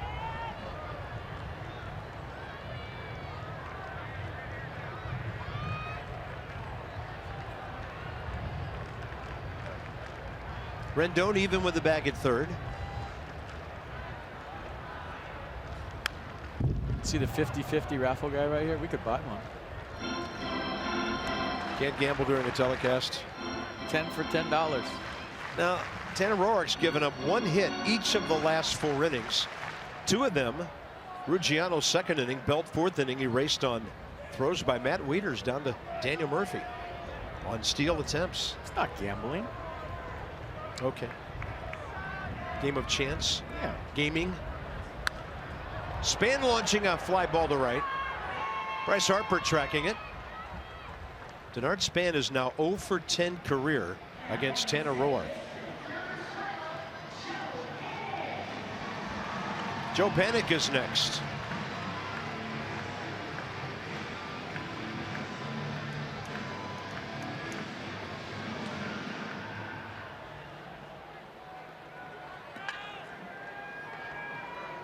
Fly ball to left, ground ball to second.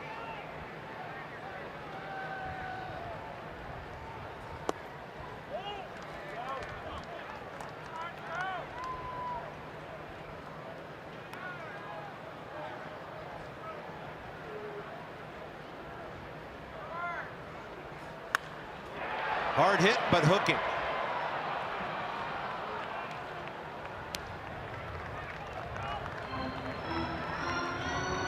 Somebody's going to get a souvenir from Bryce Harper.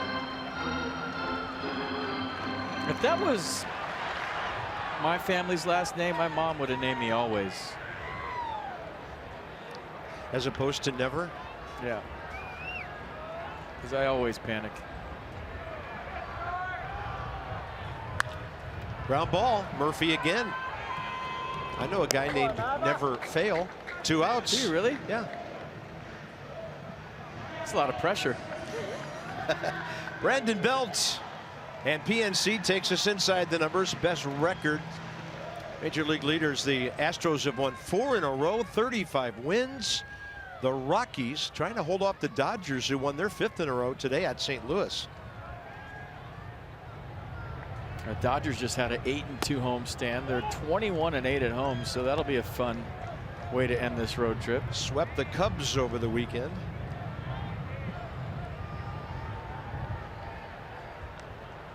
So Brandon Belt's the hitter. Fastball rides inside on him, 2-0. Bottom of the 6th, 2-0 Nationals. And through the shift and over the shift to Brandon Belt. Base hit. He's 2 for 3. That's big for the Giants. It gets Posey to the plate, representing the tying run.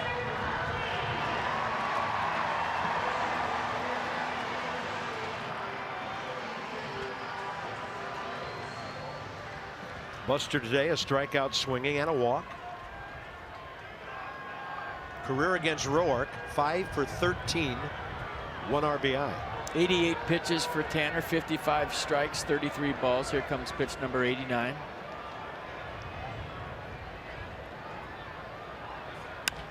Posey a base hit. First time they have 2 hits in an inning today.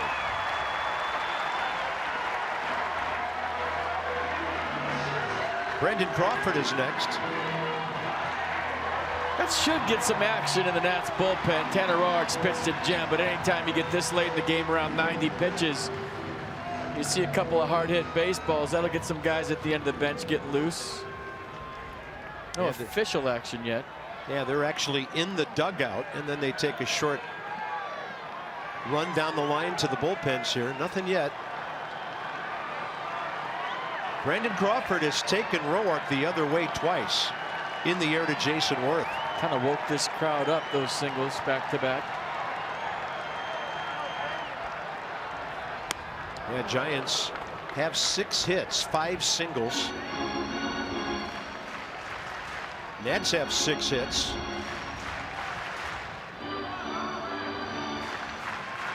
Four singles, the Zimmerman homer, the Murphy RBI double.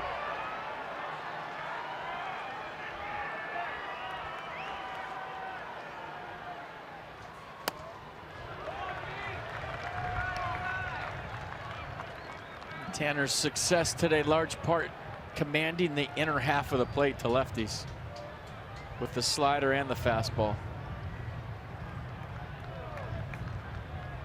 That hit, by the way, busted up and 0 for 12 for Posey. This a grounder right to Daniel Murphy near the lip of that grass. He came forward to get it. And Tanner Roark keeps coming up big. Giants have stranded 5. And on this Memorial Day, USAA honors our fallen soldiers. The USS Hornet in the distance on a very special day in our nation.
Memorial Day is not Matt Wieters' day, but if it was a Memorial Day, it might be Matt Wieters' day. Stay with me. Base hit first time up, then how about throwing out a few base runners? First, Justin Ruggiano, and then Brandon Belt, who's only stole a couple of bases the last 2 years. It looked like a hit and run that was missed. Matt Wieters having a nice day. Geico highlights. 15 minutes can save you 50% or more on car insurance. Visit geico.com to see how much you can save. So maybe he adds on to that highlight package we just showed you right here, right now.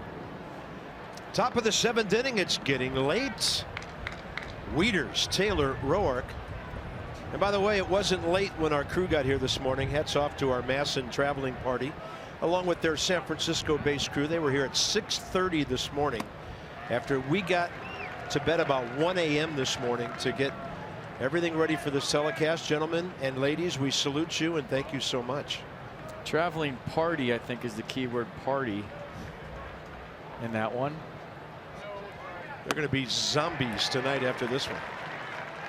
0-2 to Wieters, who's 1 for 2 today, but you know, we come sliding in here about 3 hours before game time and everybody thinks we put in a long day. Their day is always 3 to 4 hours longer than ours. Wieters walks away. He just got struck out. Number 4 for Matt Moore. Mercedes-Benz on the pitch cast. Oh, Tanner Roark's been commanding the inner half to lefties today, and Matt Moore's been commanding the inner half to righties. So both pitchers in to win. Moore with a couple of mistakes. That's it. Tanner Roark has been nice.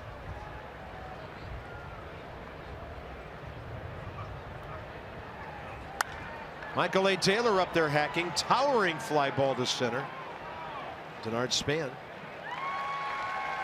Tanner Roark has thrown 92 pitches, 58 strikes, and He's going to keep on battling.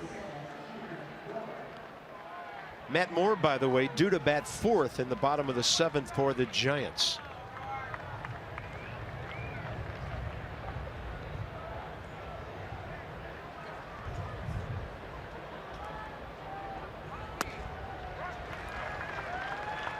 That cut fastball in from Matt Moore's got a lot of late movement, and he's been darting it in there all day long. Yeah, he's been precise. And he drops a changeup on his opponent. He had Tanner's feet all over the place, and Tanner breaking a bit of a smile there.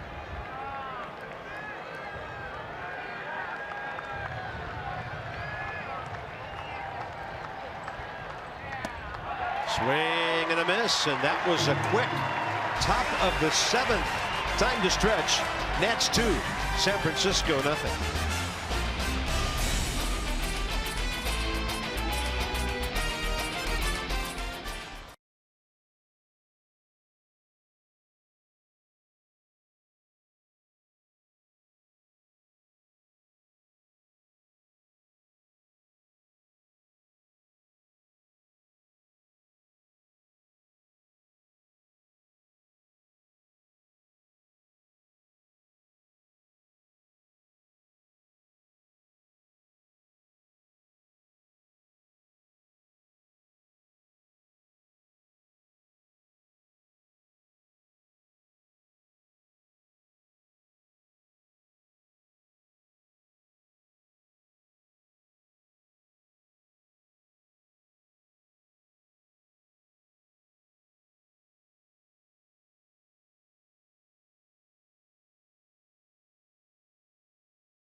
And telecast recognizing Memorial Day, brought to you by USAA. Join USAA in honoring our fallen heroes.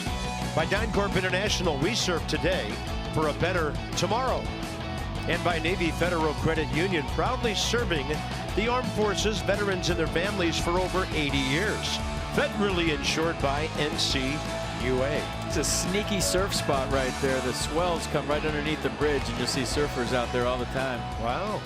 Well, we aired today's game on MASN to recognize Memorial Day. Thanks to all of our United States military personnel for serving our nation. So, seventh inning stretch, Dan, what's it look like from down by the Nats dugout? Bob, good views from down here, and we've seen Denard Span a couple times, former Nationals outfielder, who, while he still hasn't been a National for a couple of years now, maintains ties to the DC community, including a relationship that he maintains with a young fan named Drew, who he got to know as part of his Spans Fans program, which assists single-parent families in the DC area. He got to know Drew a couple years ago, back in 2013, and that relationship grew over the last few years, and they've remained in contact, even though Denard is out here in San Francisco now. They actually reunited Yesterday, Denard flew Drew out along with his mother here to San Francisco. They were at the park yesterday for the game, and they were here as well today. And he put them up at a hotel. He's been spending time with them over the last couple days, going to take them out to dinner tonight. Drew's a ball player himself. He plays Little League ball in D.C. He told me he started crying when he learned Denard would be flying him and his mother Tracy out here to San Francisco. Denard, as you see there, got Drew in some Giants gear. He showed up wearing a Nationals Denard Span jersey, which Denard was nice enough to sign for him. I told Drew not to put on the Giants gear, to stick in the Nats jersey, but a big fan of Denard Span, and Denard doing a fantastic thing, flying out one of his young fans who actually received the Roberto Clemente Award on the field at Nationals Park a couple years ago when Denard couldn't be there for his work. Got that award for his work in the community. So Denard, really nice thing maintaining that relationship, guys. Cool, very cool. Thanks, Dan. When you're talking Cards, you're talking Coons. Coons.com with our sideline report. All right, Tanner Roark, bottom of the 7th. Justin Ruggiano has 2 bloop hits today, so he needs to hit one hard right at somebody. As I mentioned earlier, Denard Span, D.C. native, born there, grew up in Tampa, but a lot of ties to our area. Trey Turner, quick exchange on target. A couple of ground ball outs in a row here, and now Tanner Roark is 1 out into the bottom of the 7th. He's had 2 7-inning outings this year against the Phillies, last time against Seattle. So we know back home, 6 o'clock already. Hope you've had a great Memorial Day. BC, FP, DK.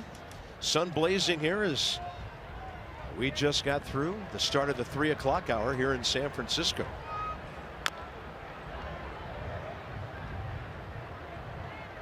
Well, last 7 games, Nat starters have averaged 7 innings per start. It's contagious. Allowing just 12 earned runs. 2.27 ERA, 65 strikeouts, 9 walks before Tanner's effort here today. So Christian Arroyo 1 for 2 with that double off the bag in the 3rd.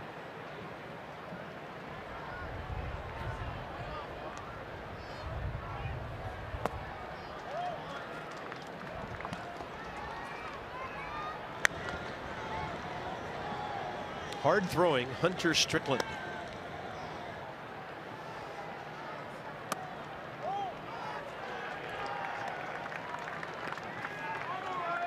When's Bryce up? I think they have a little history. They do. He's up 3rd, by the way. Out of play, right side. A few stare downs and I think a homer in the playoffs, if I'm right. Let's just say they don't send each other Christmas cards. Some pretty big cuts by Arroyo here. Tanner Roark just over 100 now. Trying to go 7 for the 3rd time this year. That was back in the middle of April when he did it against the Phillies, and just last time out against Seattle. Arroyo continues to swing from the heels here.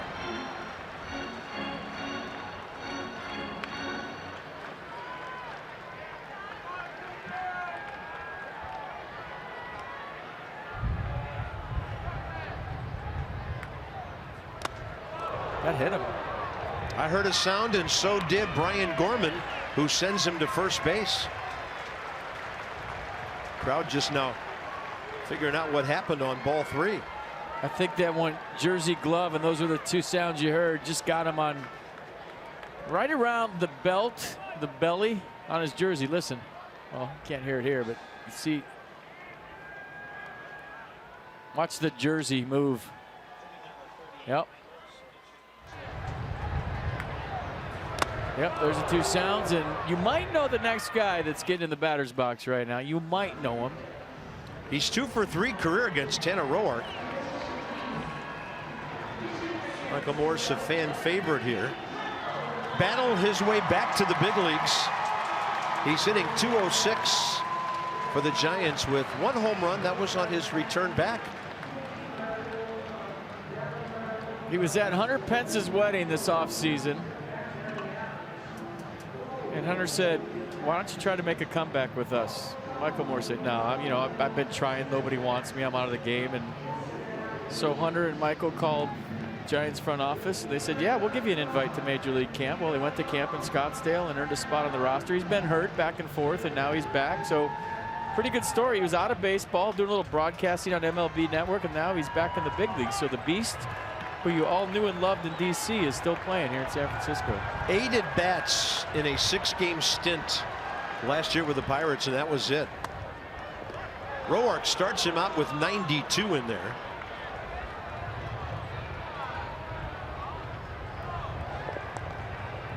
Oliver Perez.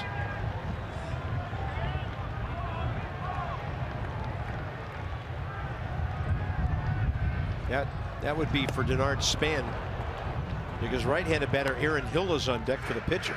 Well, if you're wondering, I mean, Mac Williamson's 0 for 2 today with 2 strikeouts, and he came in, hit 172. And Michael Moore's career numbers as a pinch hitter, you just saw him. So Bruce Bochy trying to fire some bullets here to ignite his ball club in the bottom of the 7th, down by 2.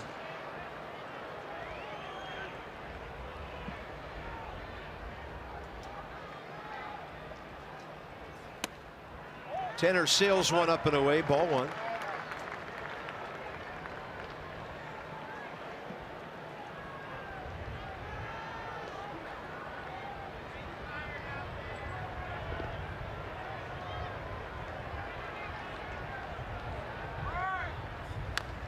Just got a piece of it.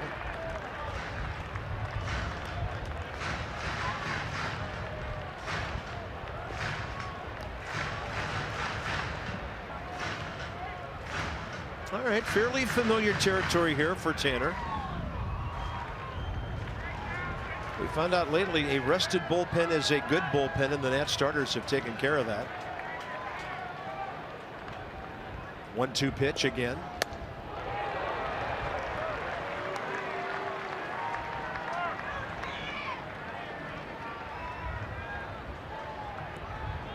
I feel like Michael Moore's covered the off speed out over the plate best as a Nat. You know, that curveball, the slider, that long swing he has with his hands over the plate.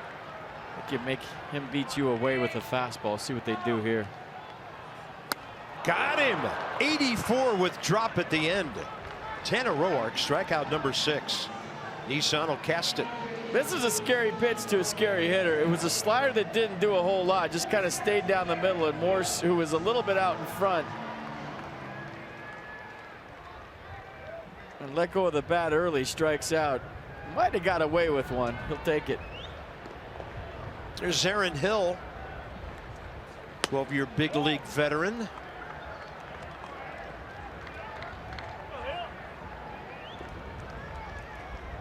Three for 11 career with an RBI against Tanner Roark. That finishes Matt Moore for the day. That's not too upset about that.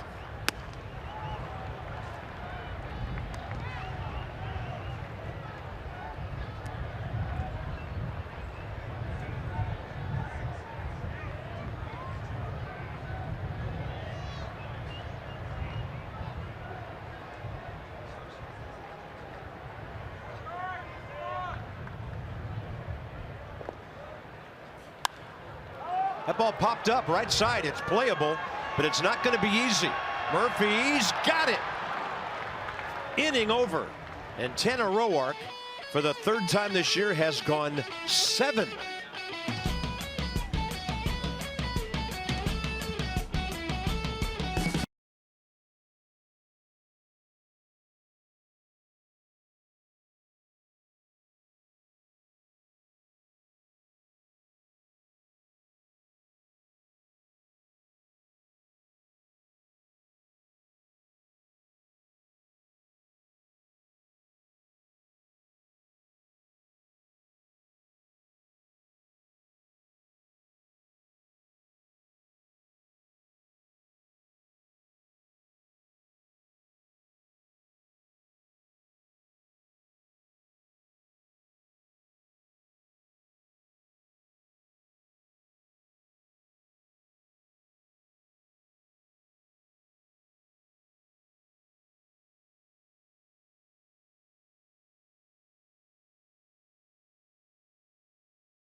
Nationals. Just want to say thanks to all the troops out there. We really appreciate everything you do. Boy, if you think he looks good in the ball cap, wait till you're about to see something. And Tanner Roark coming up big. Here we are. We got our little camos on for Memorial Day and kind of getting in the mood here. Good ball game. Tanner Roark outstanding. I know you love the stars on the side, but hey, this is a classic ball game on a holiday that's very important to all of us. It is. Tanner 7 innings strong. Matt Moore was fantastic today. Big knock by Ryan Zimmerman, the 420-foot home run. Daniel Murphy at the double off the wall. So I mean, it's a baseball game. A lot of good plays on defense, quick tempo, a lot of strikes. Boats almost tipping over. It's baseball. By the way, you look good in that hat. Yeah, I like it. Considering it's about 2 sizes too small for this coconut. So Jiffy Lube with our pitching change. Choose a winning team for your vehicle. Jiffy Lube for value and convenience. JiffyLubeDC.com. Trey Turner, top of the 8th. Hunter Strickland. And Trey goes up ripping, but that's an easy one for Denard Span.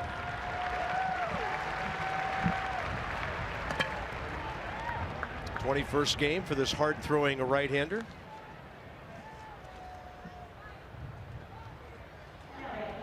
So that was the second time Trey Turner's faced him.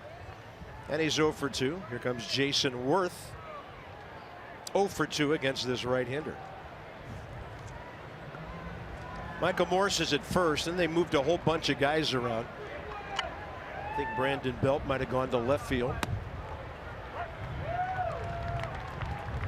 There he is.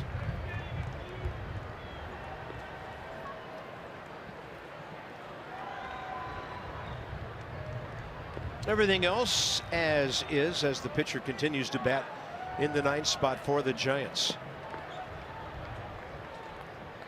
Yeah, Hunter Strickland's fastball this year averaging 96 miles an hour, slider 83. 2-pitch guy.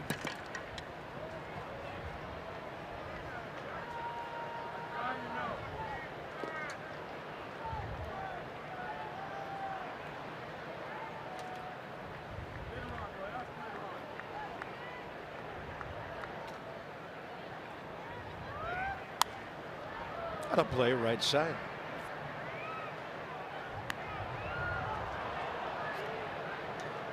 I'm impressed with the effort, the concentration level by the Nats today after getting in late last night, 4 in the morning DC time. Yeah. It's a quick turnaround. I know they're big leaguers and they travel well and stay in nice hotels. I know what you're thinking, but as an athlete, when you have a long day, the next day is tough to concentrate. It's not so much, oh, I feel bad today. It's just the concentration is the toughest part. And maybe that's why you only see 6 hits, but I thought Matt Moore pitched a good game.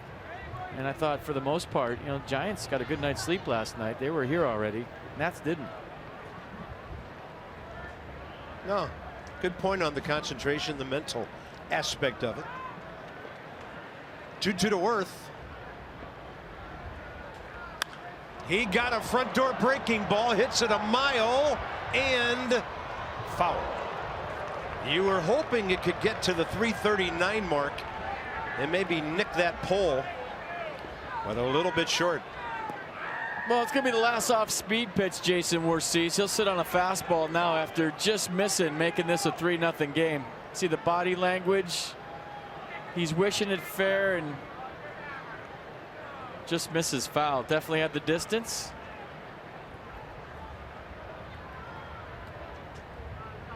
Yeah, fastball away now. Yep, missed it, not by much. That was quick at 97, man. After Matt Moore all day, this looks like 105. Well, it's had some cut to it, too. Look at how Buster Posey's catching that pitch. It's moving away from Jason Worth, so yeah. Almost pulled the tater, get something away. Probably go out there again, same pitch, I'd imagine.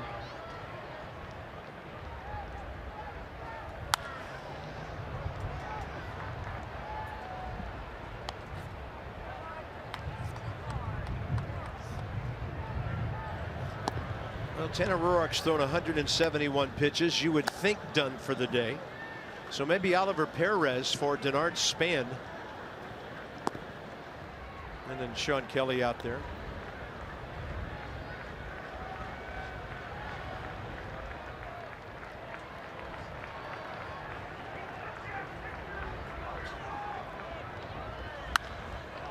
We're scorching one. Wow, what a pick by Joe Panik. Big time play, 2 outs. Especially big in front of Bryce Harper. Tough day for Jason. Hit the ball hard twice. Last time to center. Now gets robbed by a Gold Glove second baseman. Right on the nose, Joe Panik, and a short hop too. That was beautiful, unless you're Jason Worth.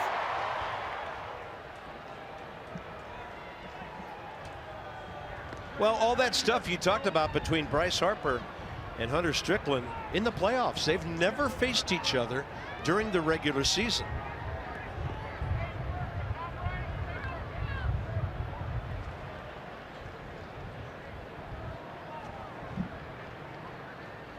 Whoa!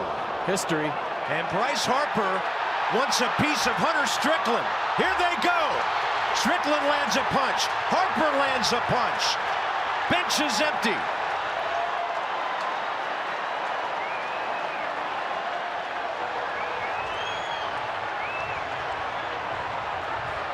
And if that was unintentional, Hunter Strickland just totally lost his command. We told you there was history. And that goes back to the playoffs a couple of years ago. And that was intentional in my mind. Middle of the back with the hardest fastball he has. Ryan Zimmerman gets Bryce Harper into the dugout.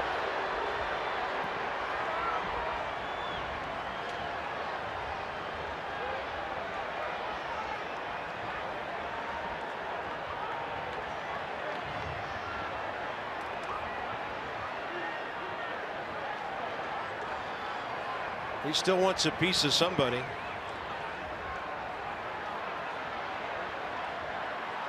Now, Brian Gorman.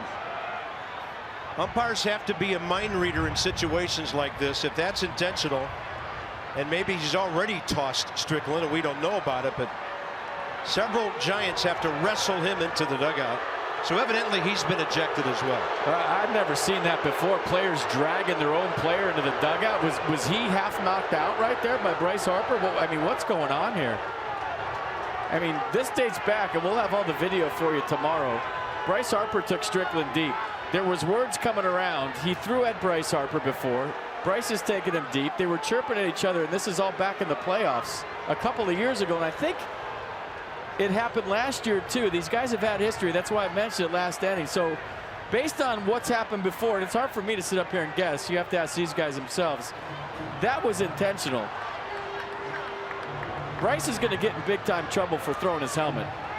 You can mark that down. But the other part, I think, as a hitter, you have to defend yourself. If a guy's going to wing 97 at you and mess with your livelihood, you have to go out there and protect yourself. You don't have to throw your helmet. I totally disagree with that. But based on what's happened before between these two, you knew something was brewing.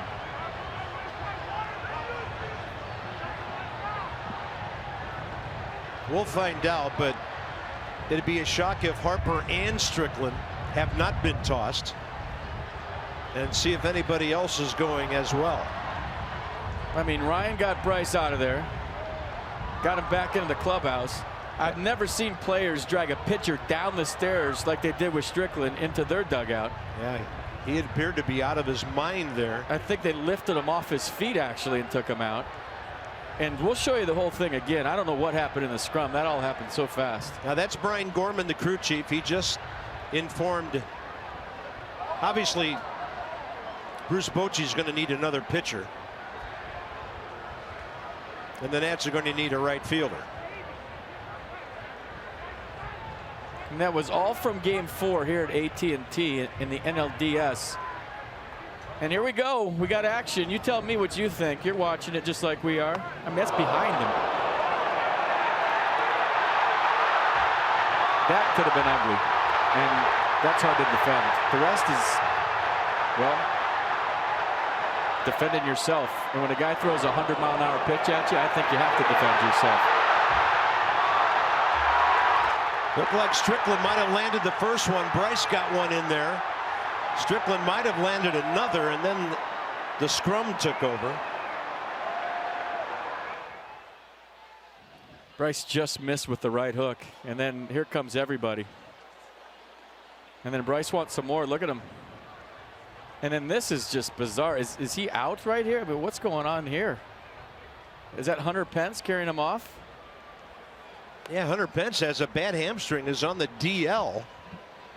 George Contos, number 70 there, helping to drag him into the dugout. And Contos is right on the mound now. He's going to be the Giants' new pitcher with all the time he needs. I'll just say this, and I don't know. I'm speculating like you are at home. If Hunter Strickland hit Bryce Harper on purpose, that's tired.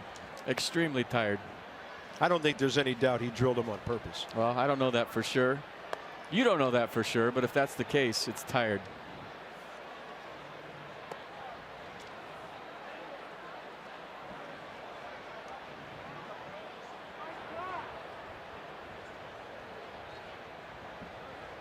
So whoever is replacing Bryce Harper will be at first base. Ryan Zimmerman will be coming up, and George Contos will be the new Giants pitcher.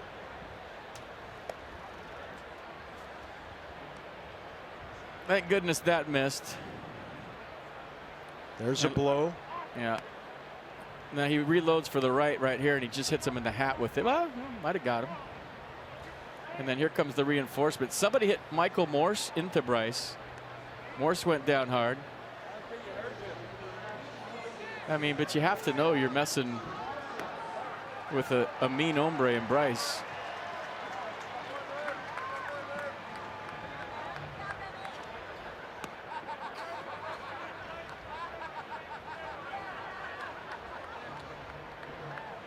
Just as an aside, statistically, Hunter Strickland has hit one batter this year. It just happened. I know I'm protecting myself if somebody throws 100 at me every single time. Well, wow. That escalated quickly.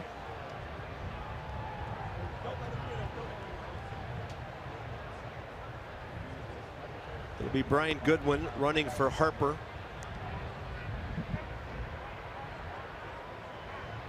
And the numbers on George Contos now, 31-year-old right-hander. Been a mainstay of the Giants bullpen for a couple of years, 57 games last year, 73 back in 15. Been knocked around a little bit this season with a 4.29 ERA, 18 hits in 21 innings. You know, I'd like to say this series just got more interesting, but that's between two guys, and that's a lot of history there. That's 2 years of history, and every time they face each other, something weird happens. Yeah. It's not about the Giants. It's not about the Nats. It's about Bryce Harper and Hunter Strickland. Yeah. And they don't like each other. And we said that before they came up. And when the first pitch drills him. And the one thing I will say about Bryce, he's one of the most passionate guys I've ever seen on the field. But when he loses his mind, he loses his mind. We've seen it before. So that the helmet toss part, I know he wishes he could have back. Charging the mound, I have no problem with. What does Buster Posey do here? He doesn't really try to get Bryce Harper, does he? That might tell you all you need to know about this brawl, because usually catchers will protect their pitcher. And if a guy's going to get his pitcher, and that was a delayed response by Bryce. He pointed at him and then went out. Most catchers that I know, if they know their pitcher's in the right, they grab the hitter. Buster Posey stayed there and let Bryce Harper go out and get Hunter Strickland. That might be all you need to know about that deal. Ryan Zimmerman, 1 for 4 career against George Contos. Goodwin, good speed at first, 2 outs, top of the 8th. Strike 1.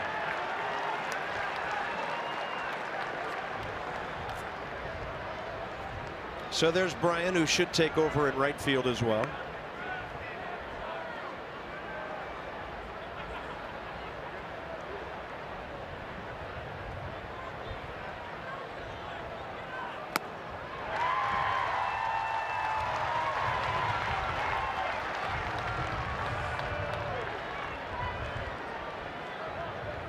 I mean, maybe Buster Posey was thinking, you want to hit Bryce Harper? Okay, well, you're on your own. It's kind of what it looked like. Because usually you see guys give half a bear hug and tackle guys from behind to protect their pitcher. 0-2 and Goodwin back. You know, when the dust settled, now you calm down a little bit and analyze this. Just focus on Buster. Look at him. You're on your own, buddy. You drill him, you're on your own. He didn't move from behind home plate till the punches were thrown. To me, that's the key in all this if you want to go CSI brawl here in San Francisco. Yeah, good call. The other thing that was of interest to me was the reaction of the crowd. Usually when something like happens, the crowd's going crazy, thinking their guy had been wronged. I thought the San Francisco crowd was relatively calm through the whole thing. This ballpark was not going nuts with hostility toward Bryce Harper. I think they saw what happened and understood what happened after that.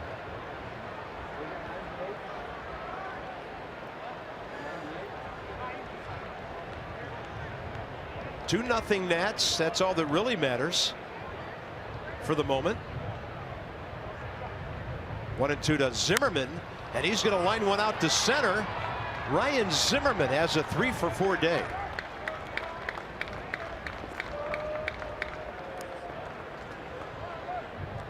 Daniel Murphy with a chance to bring in a run that would be charged to Strickland if he can chase home Goodwin here.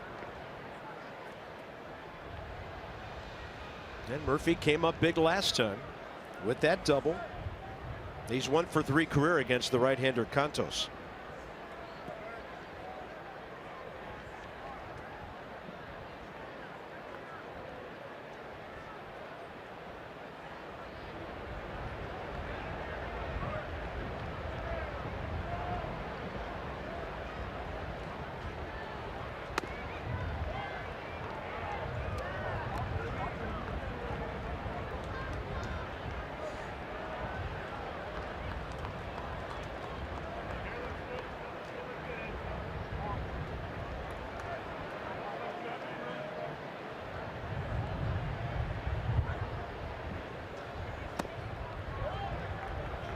Another point. I don't know about Bryce, but I'm super cranky when I don't get a lot of sleep.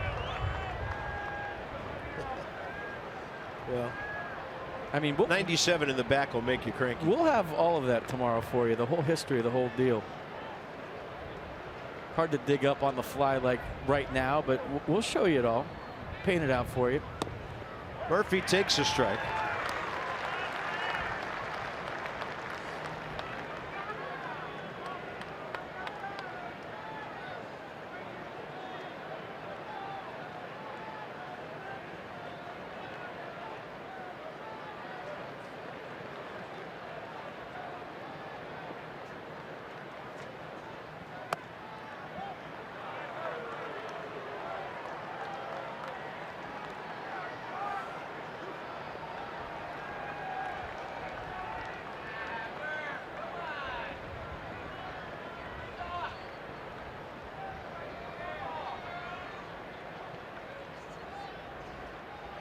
Three-one pitch. Murphy right center. That ball's on the ground. Goodwin scores to third. Zimmerman. 3-0 Nationals. Small consolation, but that's an earned run and a 3-0 lead. Daniel Murphy 2 RBI day on a 2-for-4.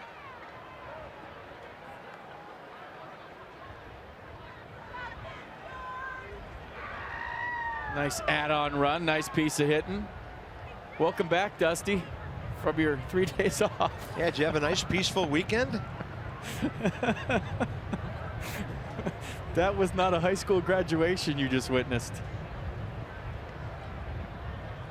It's a man defending himself, and I have no problem with it.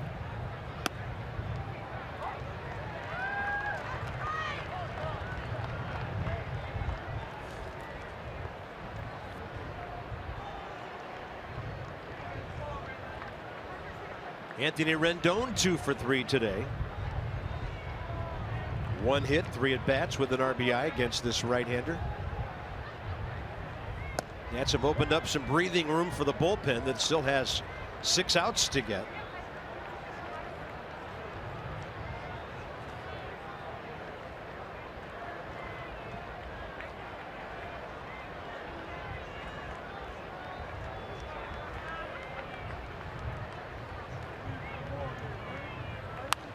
And this one popped up left side. Here's the sun. Look at both of those infielders. using their hands, their gloves for shade. Well, that was uneventful. Hard fought 8th inning, you might say, and the Nats add an important 3rd run.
Is presented by authority of the Washington Nationals and may not be reproduced or retransmitted in any form.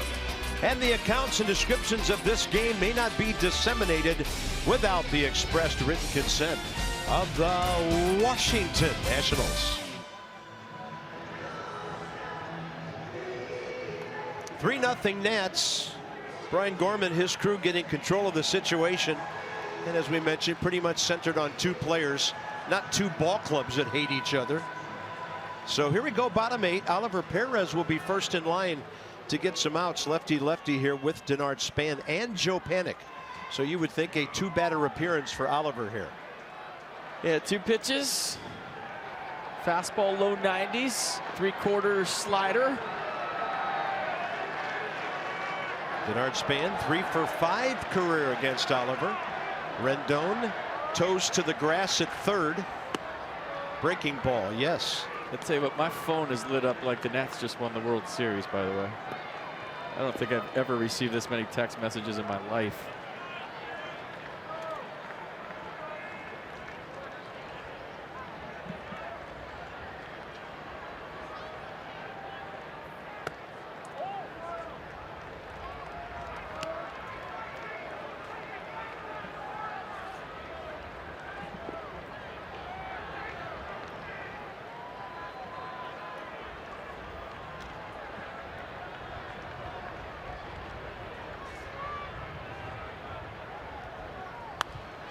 Popped up and back out of play. Tanner Roark. 7 innings, 6 hits of shutout ball. 1 walk, 6 strikeouts. 112 pitches, 71 strikes.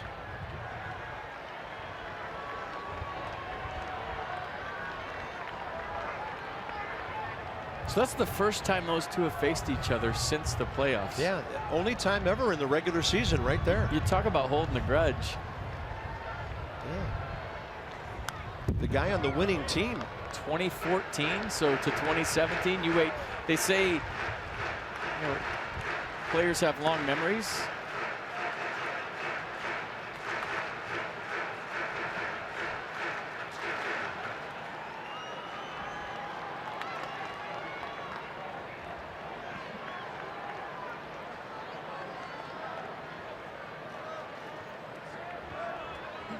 One ball, 2 strikes. Left side. Anthony Rendon was playing well off the bag. Countdown to 5 on the outs needed. Show you this one more time. Watch Jeff Samardzija come in and crush Michael Morse. So Michael Morse will be coming into your frame here in a second. Here comes the beast, and Samardzija, they just collide, and Samardzija goes down a pile. Michael Morse is in a pile. Those two hit hard. That was the hardest hit in the whole brawl, was Jeff Samardzija flying in. Then Hunter Strickland is carried off by Hunter Pence and Hunter Righetti and Hunter everybody. Strike called. Perez to Joe Panik. Samardzija's okay. He's still talking about it. Yeah, he got hit that hard at Notre Dame playing wide receiver. That's true. 1-1.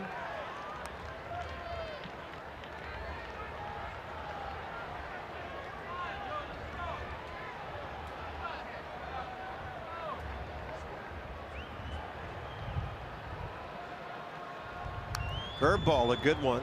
Panik fouling it off the end of the bat. So Oliver Perez, tailor-made assignment for him. 3 left-handed batters in a row. With Buster Posey up 4th.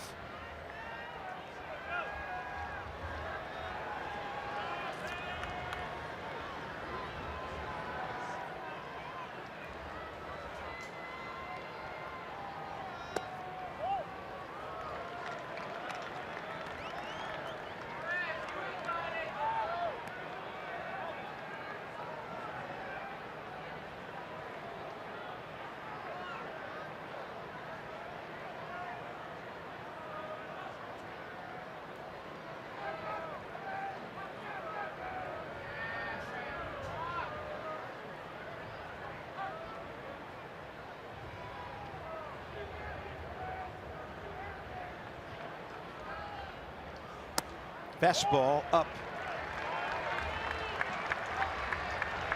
Last thing I want to do is walk anybody in this situation, so Oliver has to go after Panik.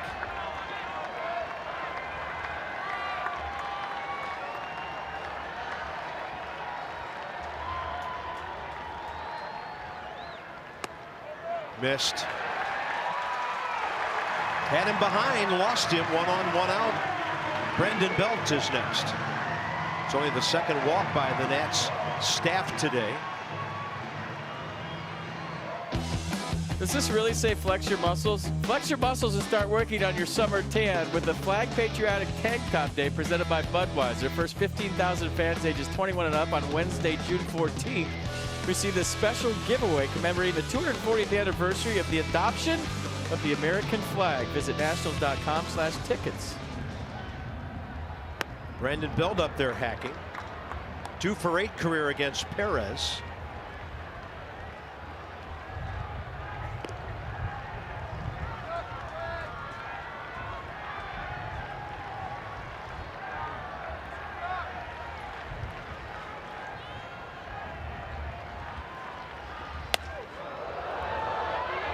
.95. I haven't seen Oliver Perez throw 95 all year. Fresh, rested.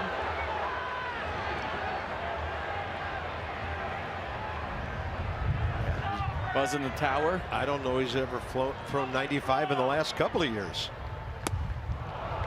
Now Brandon Belt thought he had a read on that curveball. Now it's 1 ball, 2 strikes. I just hope that whole thing's done today and there's no retaliation tomorrow. I really do.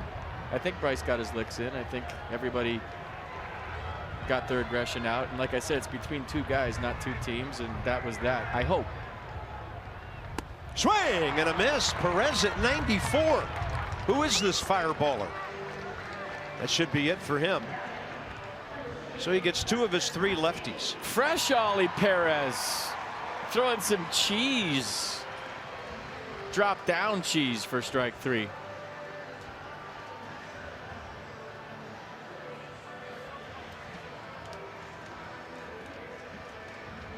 Oliver Perez getting his job done. Sean Kelly next in line. Kelly against Buster Posey. They've only met once. It's an 0 for 1 matchup.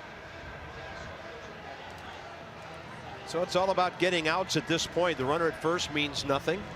Nats up by 3, having opened up that lead with the extra runs in the 6th and the 8th.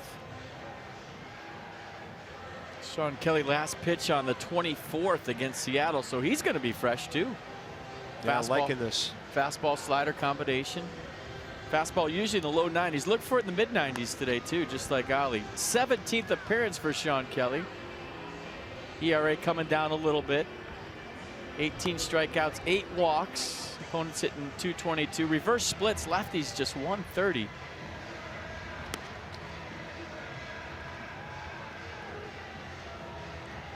We're going to go to night baseball tomorrow here in San Fran. Gio Gonzalez, 4-4, 2.94 ERA in 11 outings against San Francisco. Gio on the year, 3-1 with a 2.90, and then Jeff Samardzija, who's struggling, 4.5 ERA, 1-6. Giants not getting him a whole lot of runs, and he's 2-5 with a 3.83 against Washington.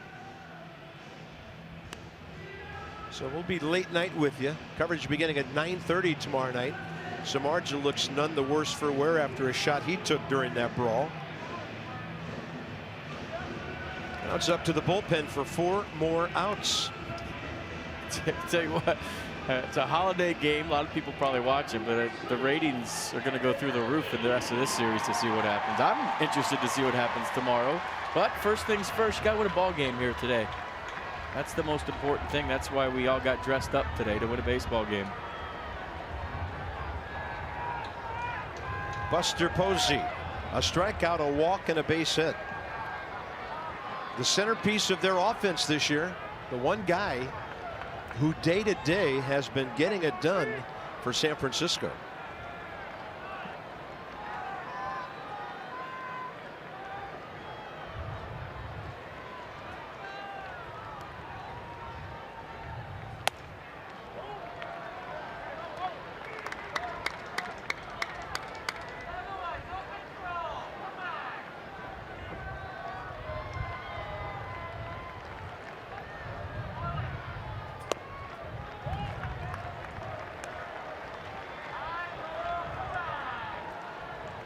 Yeah, Sean Kelly not pitching since a third of an inning Wednesday night in the Tanner Roark game, a 5-1 win over Seattle.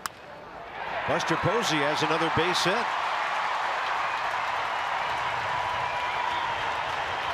Tying run into the box with Brandon Crawford. By the way, the Nats, one left-hander short. Matt Grace was sent back out today when the Nationals reactivated Stephen Drew.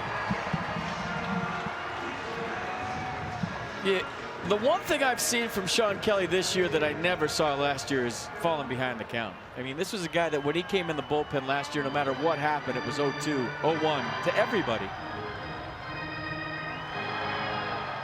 Brandon Crawford, 3 career at-bats against Kelly, a strikeout, 1 for 3.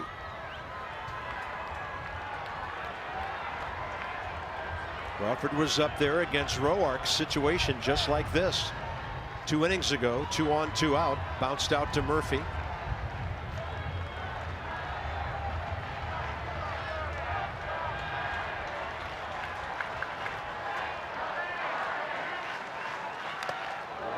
That one took the mask off of Matt Wieters, or rather the umpire went past Wieters and got Brian Gorman.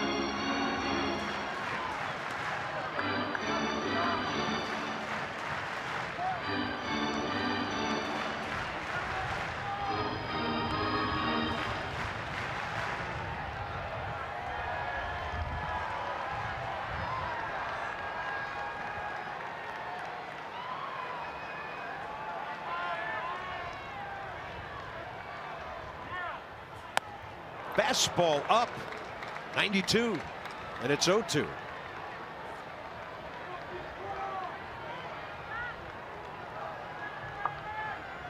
late jump on that heater ahead in the count.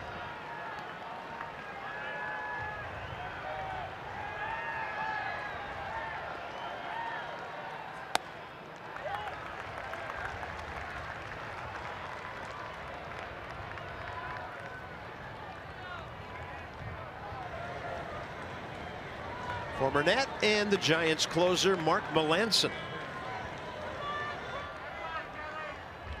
What will the score be? Got to play right side. Had a funny sound off the bat.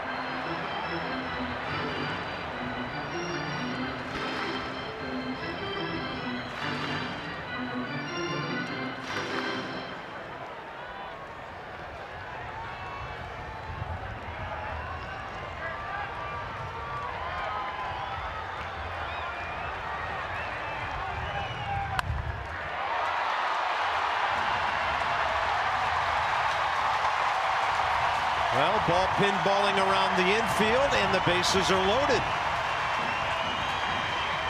Giants have had some funky hits today.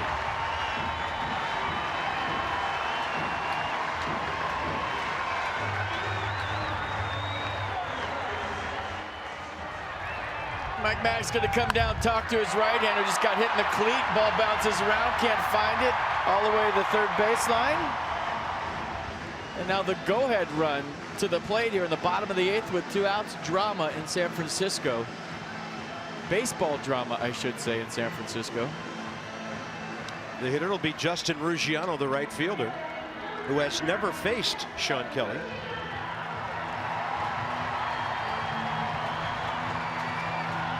He's had a couple of flares fall in today. Last time up, bounced out to short. So with 1 out, Joe Panik walked. Buster Posey, first man to face Kelly, clean single to left. And then Crawford a moment ago reaching. First pitch big here, it's straight back. Took a rip. A couple grand slams in his career. Coda Glover, the closer, is up. Well, maybe Dusty Baker goes for the 4-out save. See if he goes with a slider after that big swing. Beautiful. 84, down and away, strike 2.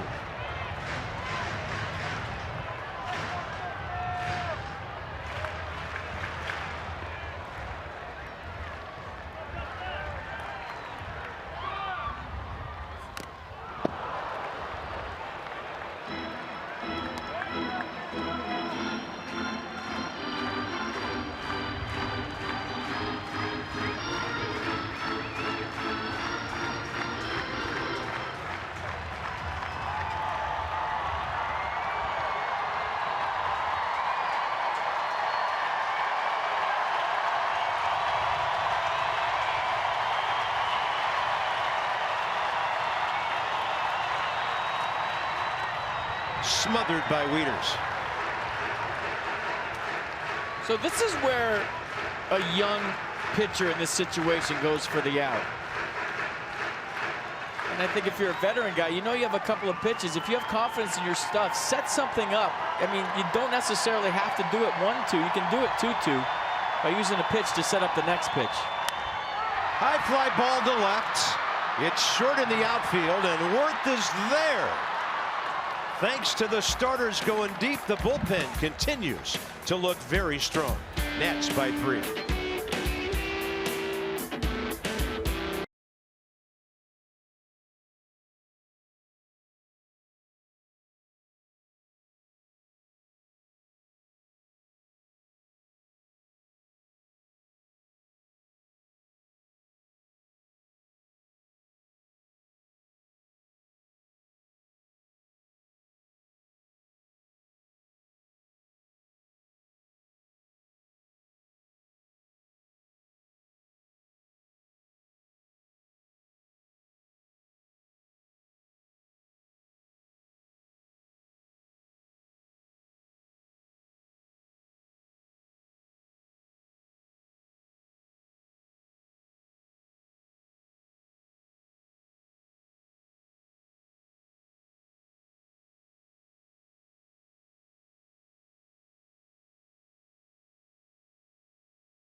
I want to wish all of our military members a happy Memorial Day. Thank you, Blake. We appreciate it. So does she. As we appreciate all of our military folks who sacrifice so much so that we can enjoy baseball and all the other great things in the country. Time for the unlimited baseball break, brought to you by T-Mobile. Matt Harvey, is he turning things around? We'll just have to wait and see, won't we? Mike Trout sprained his left thumb Finale of a 10-game road trip yesterday. MRI today, head first slide. David Price made his season debut today for the Red Sox. They need some reinforcement for Chris Sale and company. He got a no decision in that game, but pitched pretty well. Red Sox dropped one. And you're around the majors, up to date, thanks to T-Mobile. Top 9, George Conto still pitching. 12 pitches, 7 strikes. Gave up the hits to Zim and Murphy. Got Rendon. And here's Matt Wieters. 1 career plate appearance against him, a base on balls.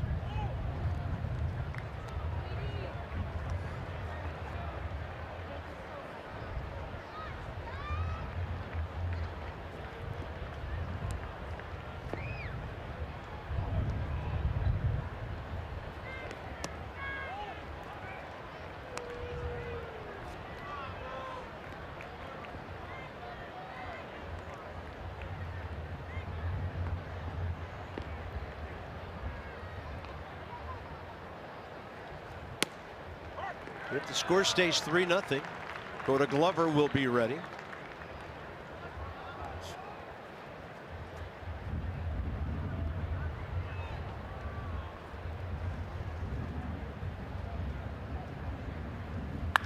That ball ripped, but playing in short right field is Joe Panik.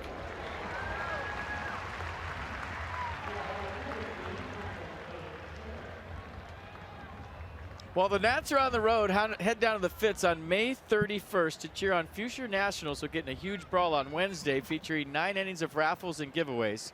Go to PotomacNationals.com to purchase your tickets right now.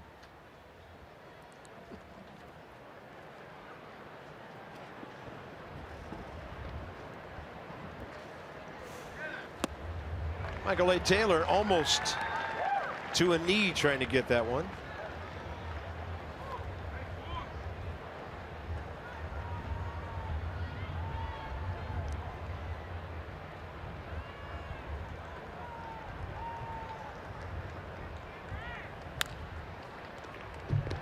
Now it's 0-2. Michael A. 0 for 3 today.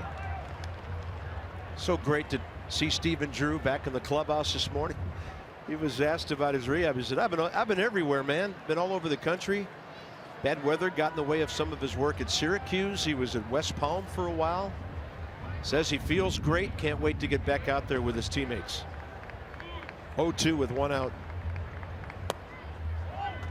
Close. Taylor, a good take.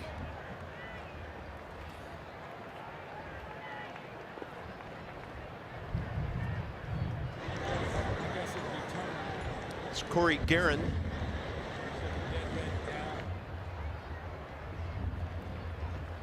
Taylor, pitch up and the strikeout, 2 down.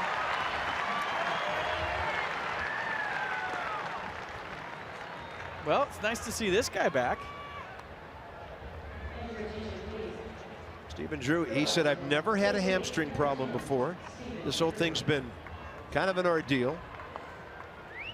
He was 4 for 18 with 4 RBIs in 8 games when the Nats lost him about 40 games ago. Been so valuable off the bench for Dusty Baker. He had that horrible injury in Arizona several years ago, broken ankle, but you know what you're facing there. I would say this isn't the ideal place to come back from a hamstring injury. Yeah, I was thought about asking him about the cool weather. No. I said, I'm going to shut up. I don't even want to put that thought in his mind. He knows. He's been here, done that. He knows. Yeah, and, he played in this division. So he says he's ready. That's good enough for us. Yep.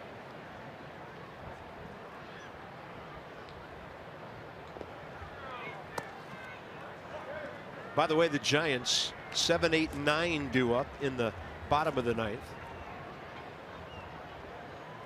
They have no left-handed pinch hitters on their bench.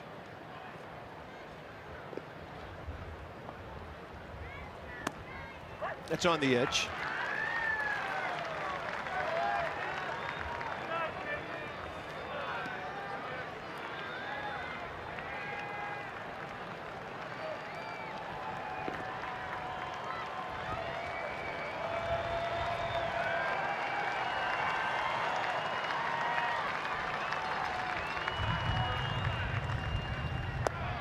Steven, getting to see some pitches here. As a pinch hitter, 1 for 3.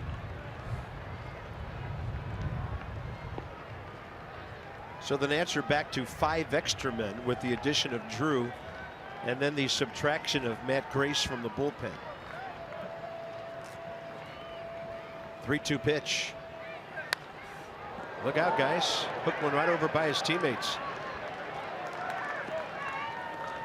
WUSA 9 every night verifies a story that you may question. They're saying in a world of fake news, how do you know what to believe? Truth tested, verified. Only on WUSA 9.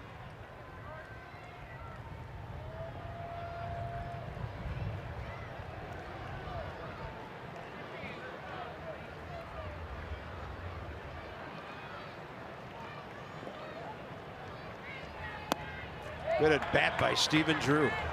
Gets aboard, sees a bunch of pitches, and the Nats have a runner with 2 outs in the 9th, and here comes Bruce Bochy. With Turner coming up. Looks like he has a matchup that he likes better. So it's Corey Guerin to take on Trey Turner.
Just as an aside, as a young athlete, Ray Knight was a Golden Gloves boxer.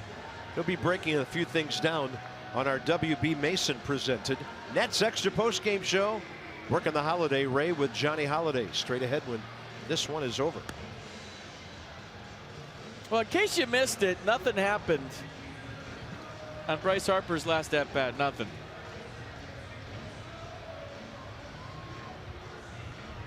And I'll reiterate, and I'll stick to this, and I don't care what anybody thinks. I don't blame Bryce Harper for going out there.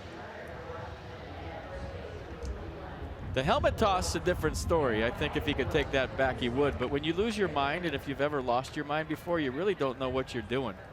So not defending that part, but like I said, I don't blame him for going out there. You hold on to a grudge for 3 years and hit me with 100, I have to protect myself. Joe Ross pinch running at first for Drew. Trey Turner goes up against Corey Guerin. They face each other for the first time. 20th ball game for the 31-year-old right-hander out of Chattanooga, Tennessee. 56 games for the Giants last year and a good ERA. Only 4 earned runs in 19 innings this year. Yeah, a lot of sink on the 2-seamer at 91. Slider changed to go with it. Might have just balked. He moved his glove.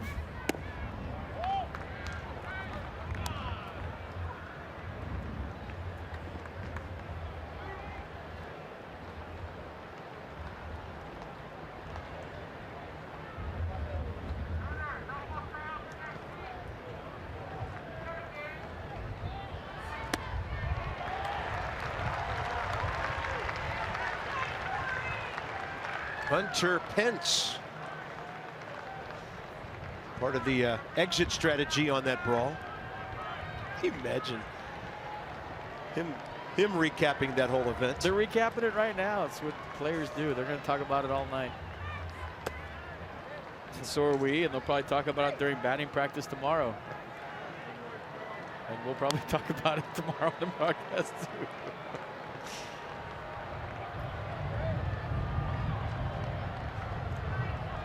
We don't condone fighting, but we'll talk about it for 2 days. See how long Bryce Harper is out for. I think, you know, best thing is nobody got hurt as far as we know right now. And then how long guys are going to get suspended will be the next story. 2-2 to Turner. High chopper. They'll have to hurry. And they got him on a good play by Christian Arroyo. So here we go, bottom 9. Nats on top by 3. Coda Glover walking in from the bullpen.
Played with those when we were kids. That's the biggest one of all, though. And here we go in San Francisco, bottom of the 9th. It'll be Arroyo, Morse, and a pinch hitter. Against Coda Glover, only one giant has faced him, and that's Nick Hundley. So here comes the young 24-year-old closer looking for number 6. He's had quite a week, huh? Well, we're watching the confidence grow every time Coda Glover takes the mound. And this one on the road in a hostile environment will be a test. So fastball, slider, curveball change. Fastball upper 90s, slider mid 90s. And here we go. Christian Arroyo, double, pop up, hit by a pitch.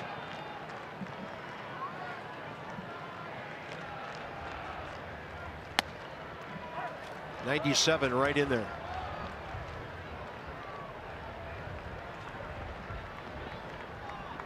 So it's Nunez or Gorky Hernandez, you would think. As I mentioned, Nick Hundley, the only giant who's ever faced Glover. It's the cutter slider thing at 92. Coda was in the middle of all that too, by the way. He was one of the main participants as far as defending his teammates.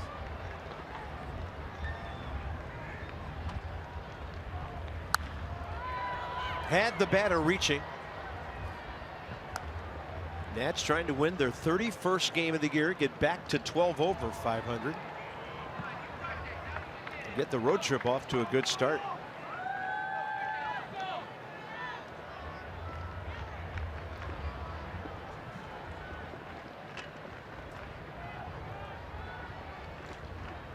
Hitter requesting time.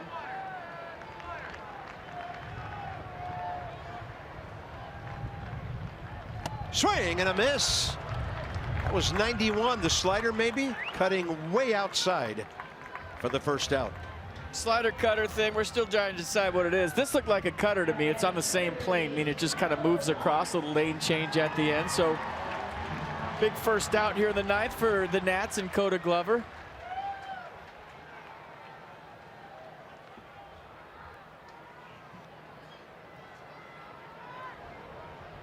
Here's Michael Morse. Tanner Roark, big strikeout. His penultimate out. When he got Morse earlier, look at Trey Turner. Turn a base hit into the second out of the ninth inning.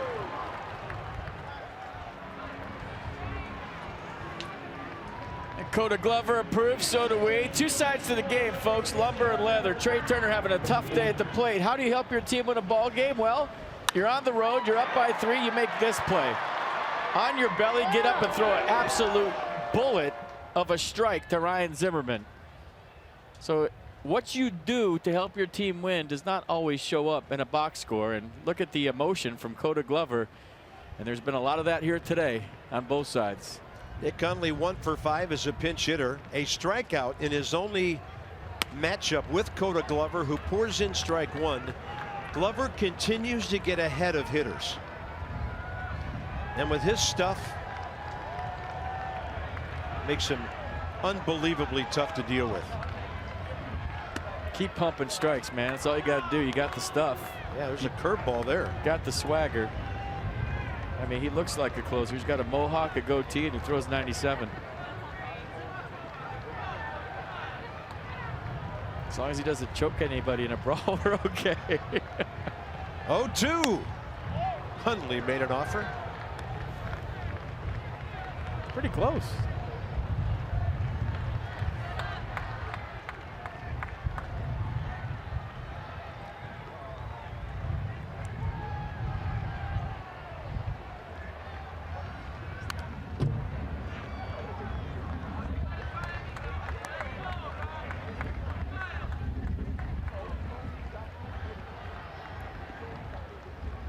Hear the wind roaring through some of our microphones around the ballpark.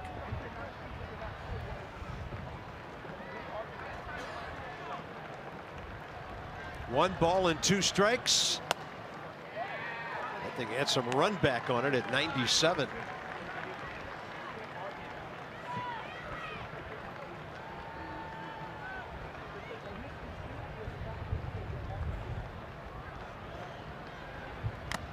Swing and a foul tip, and the Nats win it. How about that boring ninth inning for Coda Glover? And how about Tanner Roark back on the scene, folks? A lot went on this ball game. Don't forget about the effort by the Nats starting pitcher today, Tanner Roark. He was money. Roark, 7 innings of shutout ball, and the Nats didn't have a shutout until a couple of days ago, and now they have 2. FP and Dan and Bob wishing you a great Memorial Day evening. Hope you enjoyed this one. Coast Guard was with us, and our hearts with those who've sacrificed for our country on this special day. Glad to bring it to you on Masson 2 with a little bit of added excitement as well. Tomorrow night we'll get you going at 9:30, and then Gio takes them out in game 2. This has been a presentation of Masson. Johnny and Ray duke it out now. See you later.